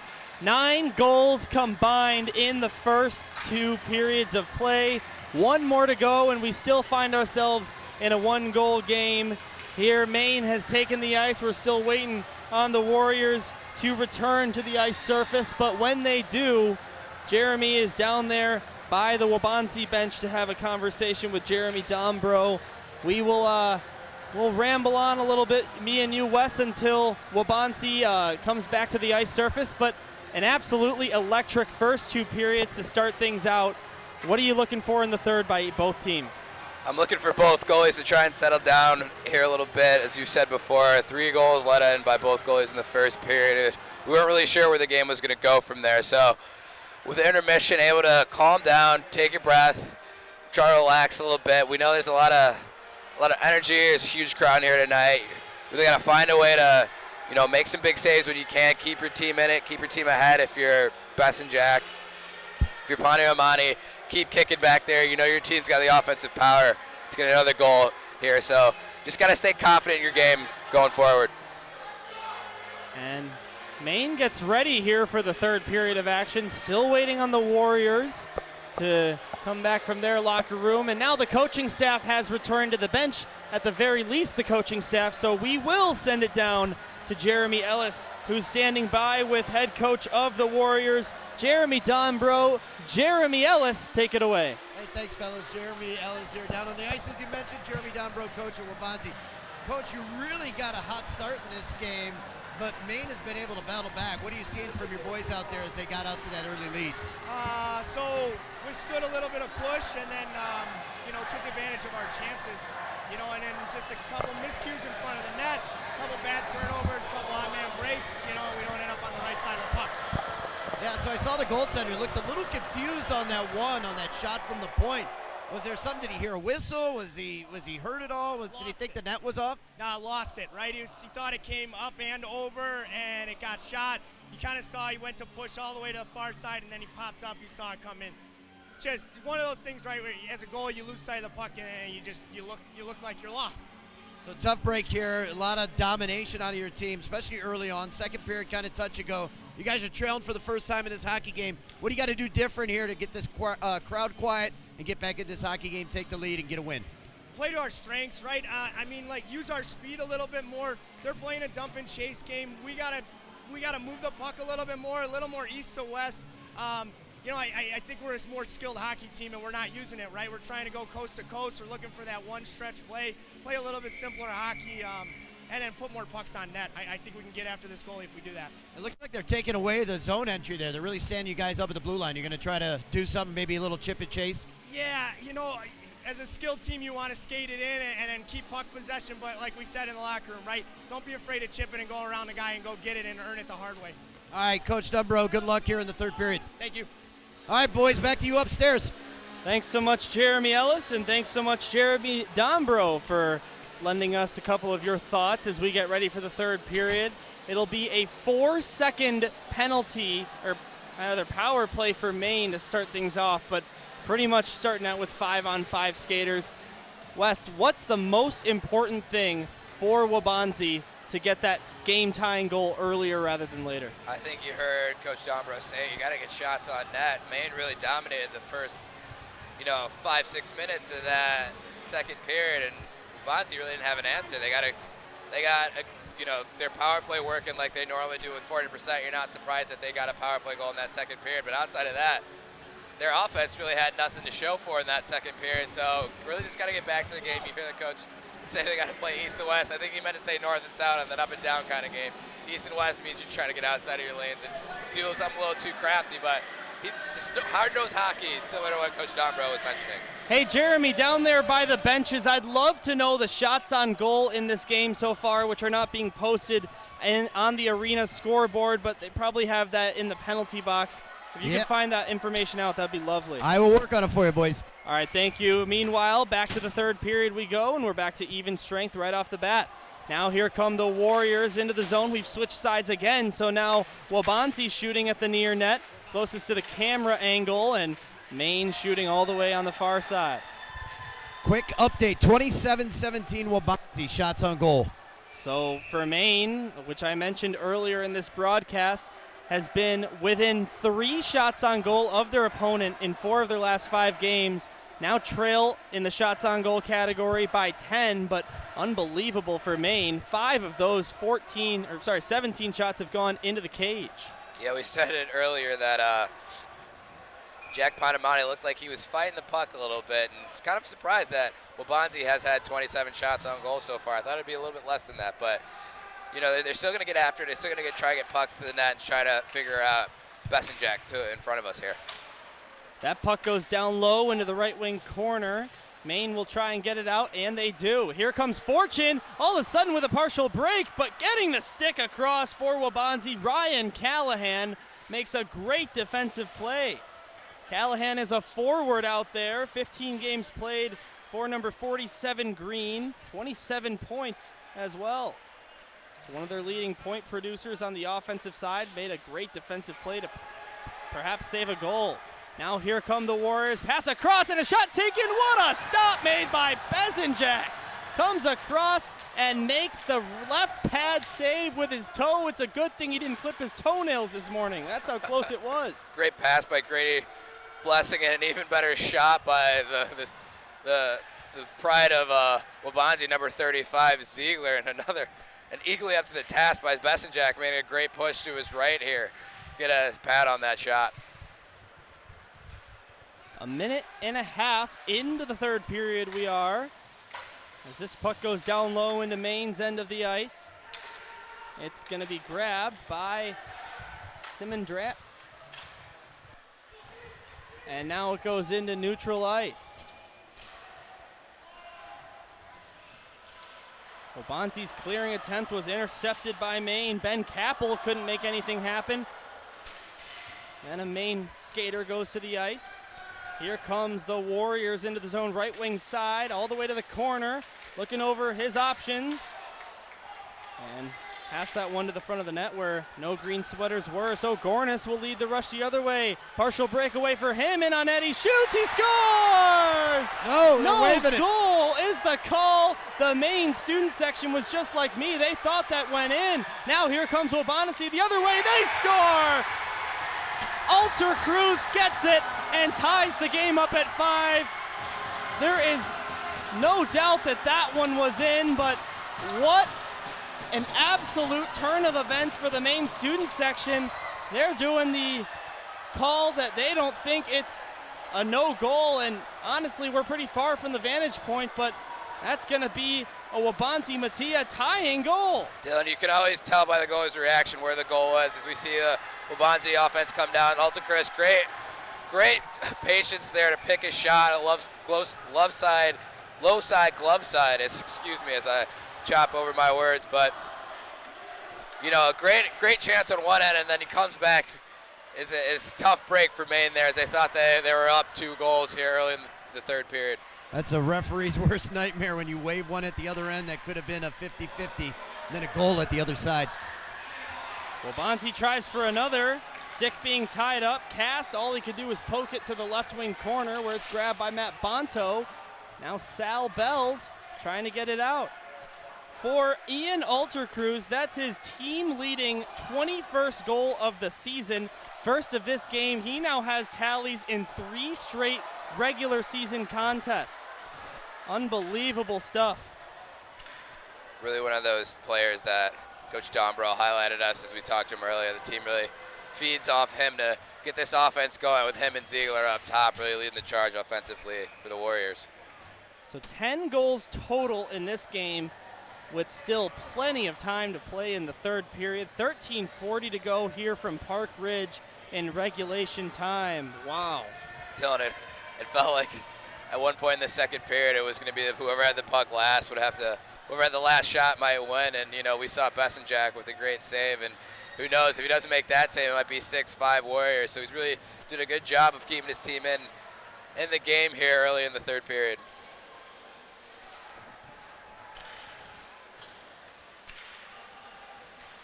Here come the Warriors through neutral ice. Haukstis playing it back, but that gets intercepted by Maine. They will get it out. Trying to catch up with that puck was Nick Muneo. His brother is backing up Bezenjak tonight. Sits on the bench as the other goaltender for the Maine side. Great kid. I had the opportunity to coach him a little bit at Wilmette. Now here's Waubonsie over the blue line on the right wing side. Here comes a shot stop by the pad of Bezenjak. Held it for a moment, but then it squirted out, and another save is made by Bezenjak. Now here comes another shot by the Warriors. That one got deflected wide. Perhaps just missed the net. Gornis will poke it ahead. Gornis leads a 2-on-1. He's got Moneo with him. He takes the shot himself, and it's stopped by the goaltender at the other end. Looked like he was trying to pass that early on, but the defenseman made a good stick check, so he had to shoot that as he was getting lower in the offensive zone. Here's a shot by the Warriors at the left wing circle. It missed the net, hit the end boards, and came back out. Kopke tried to poke that one out of the zone, but it's kept in. And now finally Maine will get it out. We see Blessing here paired up with Ziegler. They were off each other's line at the beginning of the third period, but Coach Dombro has put them back together to try and generate some more offense for Waubonsie, but they've really controlled the pace of this third period so far after their fifth goal. Here comes Waubonsie into the zone again. Partially interfered with. Well, he had the puck, not enough to draw a penalty, was Evan Ziegler. Ziegler gave it to Blessing. Blessing back, and a shot missed the net. That wrister was taken by Callahan. Now back to the point it goes. Another drive by the captain of the Warriors. Missed the net as Jacob Gustakis couldn't get that one by. Now a stoppage of play, 11:33 to go in the third. 5 goals for each team here in the high school hockey rivalry series. It's presented by the Blackhawks themselves. We see Rutherford get a whistle. He was pretty frustrated there as he went off the ice. Bezenjak looked like he could have froze that one down. Looked like it took a weird bounce off his glove, but Rutherford able to get a whistle for his team, get some fresh reinforcements on the ice as this Maine defense looks like they're struggling a little bit to start this third period in the defensive zone. Here comes Maine the other direction. Zebrantansky wondering where his help is, so here come the Warriors onside. A shot taken at the right circle, handled easily by Bezenjak. He will freeze it. Make a wish. There's 11:11 to go in the third. We're tied up at 5. 11-11, tied up 5-5. I don't know what more luck you can get than that. What an amazing game here from Park Ridge. So happy that we're able to help you enjoy this Blackhawks rivalry series. If you couldn't make it out to Park Ridge tonight, I'm sure we've got a lot of Warriors fans tuned in that were not able to make the Friday night commute. A little bit of snow falling, some light drizzles out there in the Chicagoland area. It's perfect weather for hockey season that we've got here in Chicago tonight. Of course, if you were tuned in for our second period intermission interview with Spencer Montgomery, the Blackhawks manager of high school and adult programming, we hinted at a possibility of a Winter Classic rivalry series coming up, and right here there's going to be a penalty called. It's going to go against Waubonsie, and we're going to get another look at Maine's man advantage, which has scored a goal on its 2 opportunities tonight. Couldn't tell where that whistle came from, Jeremy. If you can get something down on us, couldn't see from the replay that me and Max were looking at what the call could be. Yeah, so it was an interference call. He's talking to the official about it. I think once that puck got chipped past him there, just got in his way a little bit too long and got called for the interference. Okay, thanks for that. Yeah, it's me and Max both palms up. Can't really see it on the replay, but that's why we have Jeremy Ellis down there doing the dirty work for us in between the benches, so thank you for that. Love when we've got a side. It's a job, but someone's got to do it, Wes.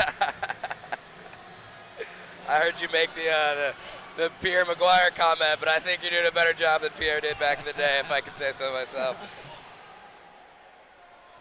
Hey, Pierre McGuire worked for NBC, not the Blackhawks, so we can say that here on the Blackhawks Rivalry Series. Here's a shot. Plus looking for the hat trick. Couldn't get it by the goaltender. Plus was the guy who scored a power play goal earlier in this game. It was his second power play tally of this season. Plus with 2 goals on the night. You know they're really looking for him to try and find maybe the third one. He would love to have a hat trick in front of this crowd. The stands would go absolutely bonkers if he puts a third one in here tonight. Another face-off win for Maine. Here's a shot. Fortune from the left circle. That puck was lying there for a while, but eventually Jack Poitamani found it and covered. 10:27 to go in regulation time and 1:40 left on the power play for Maine. Oh, Coach Dunbrow's going to be happy about his goaltender there. You can see where he's making those saves. I'm sure Wes could appreciate it. Right at the top of the crease, being more aggressive, coming out and challenging the shooter. Nice job by him here on this penalty. Looks like his confidence hasn't gone anywhere, even though those 5 goals have gone in. He's stood tall in on this penalty kill. Max is laughing at me, or something I'm doing back here, but our guy's doing a great work on the technical duties tonight. Max the Magician, as Dylan called him, Anderson. No Jimmy the Wiz available tonight, so it is Max the Magician Anderson working on all the graphics and technical side. The main reason that this broadcast is possible. And now Zavantansky with it at the right point. Over to the left side it goes. Here's Plus, another shot, and a save with the pad all the way at the far goal. You could hear that ring off the pad even through our headsets here with 1:01 to go on the power play. 9:48 to go in the third, and all knotted up at 5. Dylan, the key to that save right there, there's no rebound. You see two Maine players standing right in front of Poitamani, and he's able to swallow that one up. No rebound there, no second chance opportunity. No rebound. Good job by the defenseman to clear out and give him a good look. No screen as well. It's a great call, Jeremy. Yeah, it's a lot easier for a goalie to make a save when he can see the puck the whole way. That's a great call by you, Jeremy. That puck is sent all the way down. Here in the rematch of the last 2 Illinois West League Championship games.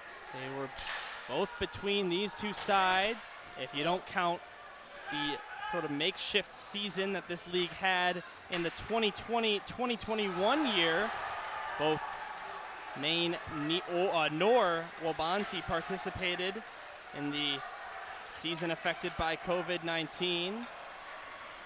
And how about both these two teams all set to go in the semifinal of the state combined division.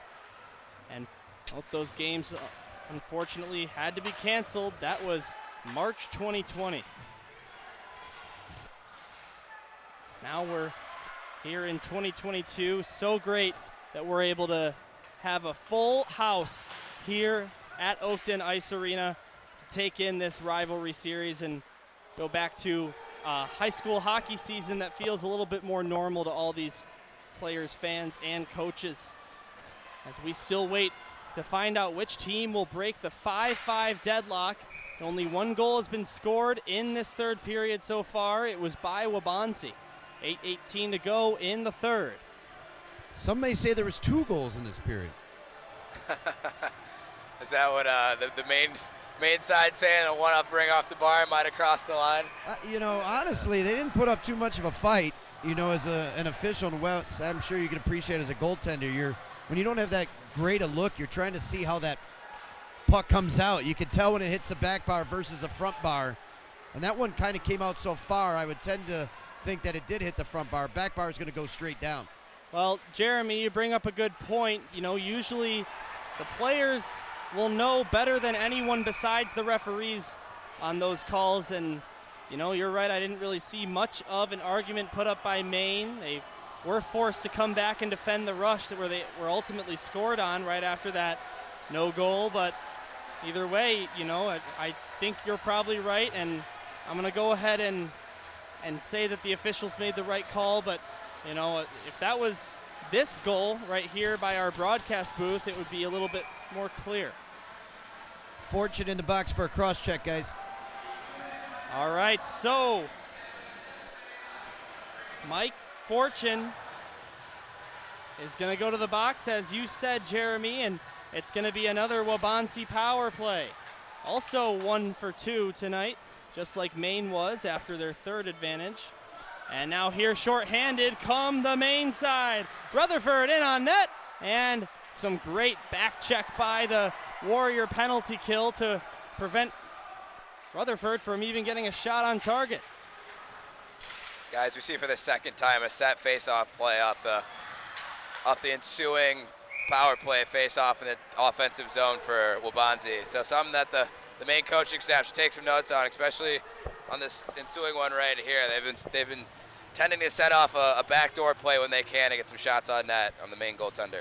That back check was by Callahan there, and he hawked Rutherford for Maine, and then he's just stared him down as Rutherford went off the change.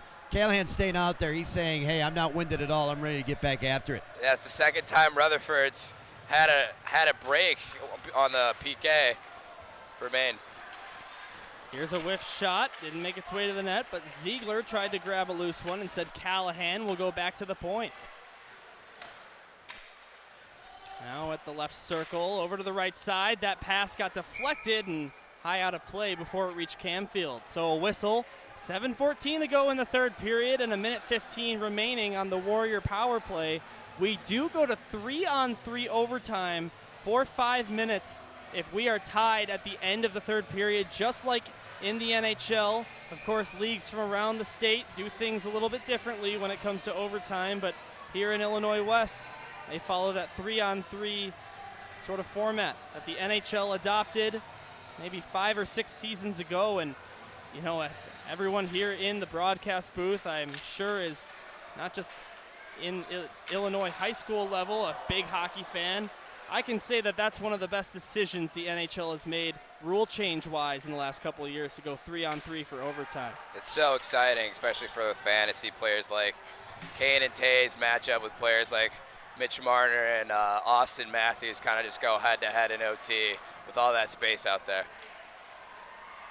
I was actually present in the United Center earlier this season in October when the Blackhawks were defeated by the Maple Leafs in overtime, as you were just talking about there, Wes, is the puck sent down into Waubonsie's end. So Maine doing a wonderful job killing this penalty so far. Wow, that could have been a too many men call right there in front of the bench.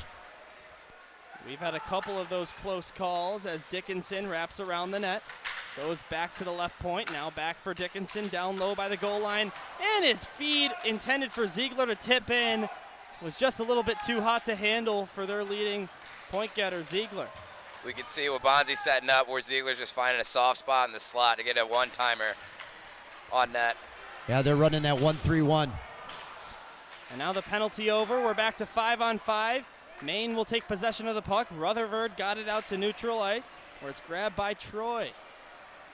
Dylan Troy in number 5 green is the only single-digit number on the Warriors team.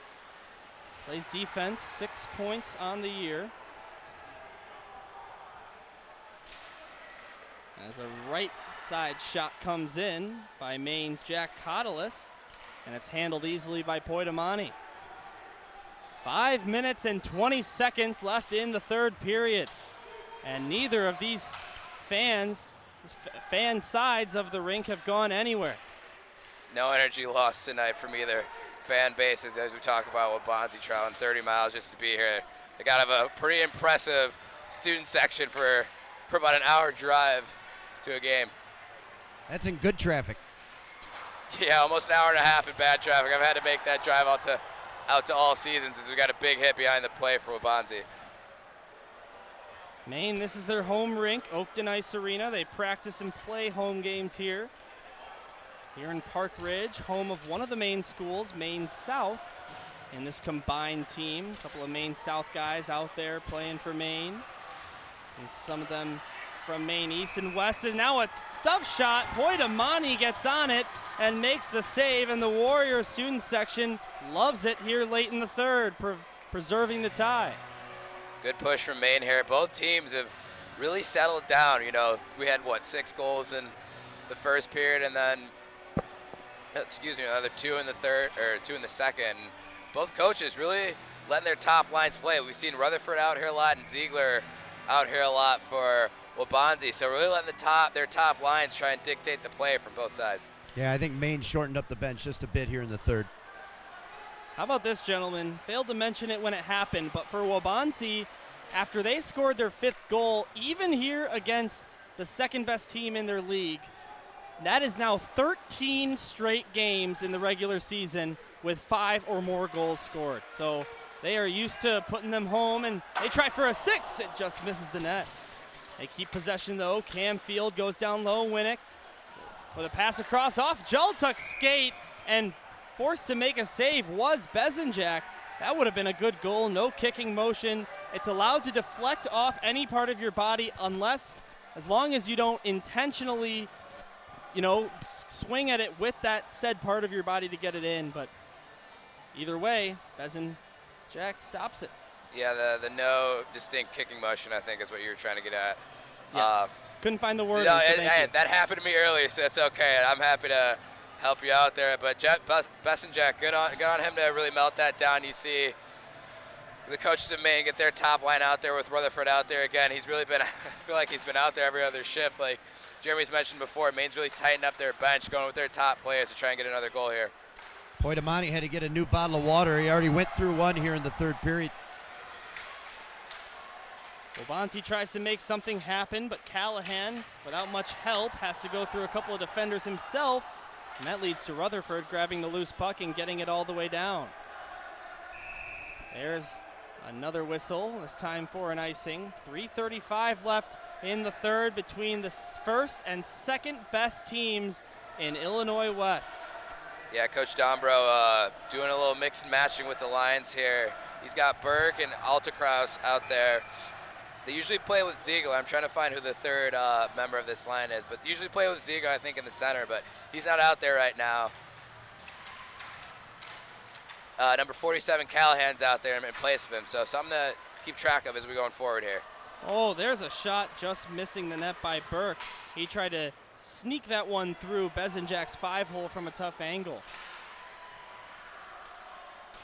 Again, just set it first and second in this league. Warriors are number 9 in the state overall, including all teams like SHL teams, Loyola Gold, Nutria Green, Stevenson, all the such. Maine number 16 in the state of Illinois. And here in a close game, Jeremy Dombro, in our conversation earlier this week, pointed out that these games are usually pretty close over the years. These two sides played 3 games into the season earlier this year, and it were the Warriors winning 8-2. But, at that point in the year, teams are still feeling each other out. You're playing with the exact roster out on the ice for only the 4th or 5th time. So now that we're settled into the season and the chemistry is there from both these sides, head coach of Waubonsie predicted it. This is a close one here with 2:22 remaining in the third period. 5-5 again, 3-on-3 overtime if we need it from Oakton. Here's Maine in the attacking end. Go ahead. No, I was going to say Mineo back out there. He came off really limping on that last shift, but it looks like he got healed up and he's back out there. It's probably all that adrenaline that's running right now. You get a big game like this, you can kind of play through any injury. You don't really realize how injured you are until you get off the ice. No doubt. Now here's Maine's Gornis, a nice move to get around one, but the Warriors intercept. They'll work through neutral ice. Glove down by Zabrantansky. Zabrantansky on the left side after he was entering the zone on the right. All the way to the corner now, and Waubonsie's going to steal it. 1 minute and 30 seconds to go when the whistle sounded, and a face-off coming up in neutral ice. 5-5 is the score. Who's going to break the tie? Do not go anywhere on the SHL network for the High School Hockey Rivalry Series presented by the Chicago Blackhawks, the 3rd installment of 5 this season. Timeout Waubonsie right now. Both teams still had those in their pocket, was wondering who was going to flinch first. Looks like Waubonsie and Coach Dombro is going to take it on this neutral zone face-off. Something I've noticed, guys, so far is the Waubonsie's D has been their gap has been pretty tight in this third period, something that I don't feel like we saw in the first two. Definitely, definitely. Coach Dunbro, he mentioned it. He said he wants to get him up there, tighten it up, and you can definitely see it. They're forcing Maine to dump that puck in. Much not what they really want to do. They want to try to carry it in. I'm really watching this Callahan-Rutherford matchup. These two guys have been battling out there against one another. They're just getting matched up every shift, and they're going head-to-head. You know, Rutherford from the Maine side, the captain, really wants to be the impact player if he can tonight. He's been all over the ice. I feel like we mentioned him a lot, on it, especially on the PK. It feels like he tries to dictate the play even though they're down one man. He had a few chances where he got loose, a little mini breakaways here down on our end when the play was coming our way, and then again it looked like he had a breakaway going on the opposite end. So he's really been all over the ice trying to dictate the pace when he can. I tell you what, it's going to be interesting. If I'm Maine, I'm trying to get this game over with before overtime because I think the speed advantage goes to Waubonsie, and in a 3-on-3 situation, they can really turn it on and up the ice quick. Definitely with guys like Alterkreis and Ziegler, their speed can end the game pretty quickly if this thing goes to 3-on-3, so that's a great call, Jeremy. 37 points in the standings for the Warriors, 36 for Maine. Both teams fighting for that first place spot to be seeded first in the Illinois West League playoffs. Also a better look for themselves when the state playoffs begin. As that puck's dumped down, Plus with 2 goals tonight sends it to the far side, Costigan, but offside entry on that play. 1:10 to go in the third period. And, you know, it's an interesting comment that you make, Jeremy, because, you know, you see it at the high school level and you see it in the NHL. Sometimes these 3-on-3 matchups, certain teams are way more likely to win in a 3-on-3 overtime setting than they might be in that normal 5-on-5 standard. Totally. I mean, you throw positions out the window there. There's no really offense, defense. Everyone's all over the place. Here's Waubonsie trying to end the game, and a pass across. Missed Ziegler's stick blade. A minute left on the clock. We're seeing tenths of a second here at Oakton Ice Arena. Goes out to the neutral zone and dumped in by Waubonsie. Here is Plus over to the far side. Rutherford was the guy he was looking for. Instead it went to Costigan. Now Fortune will dump it down right wing side. 35 seconds on the clock here in the third. Still tied from Park Ridge. Now here's Callahan coming over the blue line. He dropped it back to the point, got it back for a moment, but then Waubonsie Ziegler was the one with the puck. Ziegler, pass right out in front, and what a save made. Blessing was just robbed in the last 10 seconds of the game. 4 seconds left. One more Waubonsie shot coming up, but he couldn't hang on to his pass, and that's it for regulation. Both teams get a point in the standings thanks to Bezenjak. That point will go to Maine as well, making a clutch save with 6 seconds on the clock to absolutely rob Blessing. Bezenjak made an absolutely outstanding save as this puck filters down towards his left, somehow finds, let's try to get a name on that. Blessing, sorry about that. Finds Blessing alone in the slot, and he, as you said, Dylan, steals a point for Maine. An absolutely terrific save to keep this game 5-5. You see everybody getting stick taps to their goalie as he comes to the bench, but an interesting note, you said down there, Jeremy, you were wondering who was going to call the timeout first. It looks like Coach Dombro called that timeout so that Ziegler line could be out there for the remainder of the game. It looks like they were out there for the last minute, 20, minute 30. After he called that timeout, looked like he was just trying to ride his top guns to get that full 2 points. Yeah, you know, I was going to make a comment of how good a job the Maine defense did funneling the puck to the outside, and then all of a sudden they just had a malfunction. The defenseman just raced over to the corner and left the guy wide open on the back door. Not sure if he maybe thought there was only a few seconds left or what, but Dunbro's over here pleading to his guys, telling them, if you're going to be out there and you don't have it, take it back, regroup, keep your feet moving the entire time. And that's a good point. You can't get caught standing still, because this puck can go and transition end to end in a heartbeat. Jeremy, that's a great point. Something you see NHL players do. If they don't have enough steam or they don't have anything cooking, they'll intentionally bring the puck back outside of the zone, probably get a change, regroup a little, and find that offense that they can, and try and bring the puck back into the zone if they have some speed or an odd man break. Well, we'll stay on the same sides for OT. In games that go beyond regulation, Maine has a 2-0 mark this season. Both of those were decided in the 3-on-3 portion. The one time Waubonsie went beyond regulation, they went all the way to a shootout and lost. So 5 minutes on the clock, only 3 skaters out there, 4 players for each side if you count the goaltenders. So lots more open ice to use for both these speedy teams as Waubonsie leads into the zone and sets up a man right by the net, but he couldn't get a stick on it. Possession so huge in this 3-on-3 overtime. Any team with current possession of the puck is a pretty good shot to win. And now here's a partial break for Waubonsie, getting hooked on the play and falling down, drawing a penalty was Ryan Burke, but it's not going to be a penalty shot. I was waiting to see, boys. Kupke, I mean, there's not many times when you're okay with your player taking a penalty. That's one of those where if it saves the goal, you're happy with it. You see a lot of people looking for that X above the head of the refs, thinking that could be a penalty shot. Didn't look like he had enough of a step from my vantage point to be able to call one, but definitely not something that would be out of the realm if they did. Yeah, I don't think he'd have much of an argument if he did call a penalty shot. Tell you what, sometimes you got a hot goaltender, you say, hey, give me the penalty shot and don't put me down for 2 minutes. Yeah, after Bessenjack made that great save, you know, sometimes, like you said, sometimes you'll take that one-on-one. Always thought that in hockey, if a team is awarded a penalty shot, should be the coach's decision whether to take it or go for a power play. But here in 3-on-3, boys, you might be right. This might be the better opportunity right here, especially with Waubonsie's 40% power play mark. That's just in 5-on-4 situations.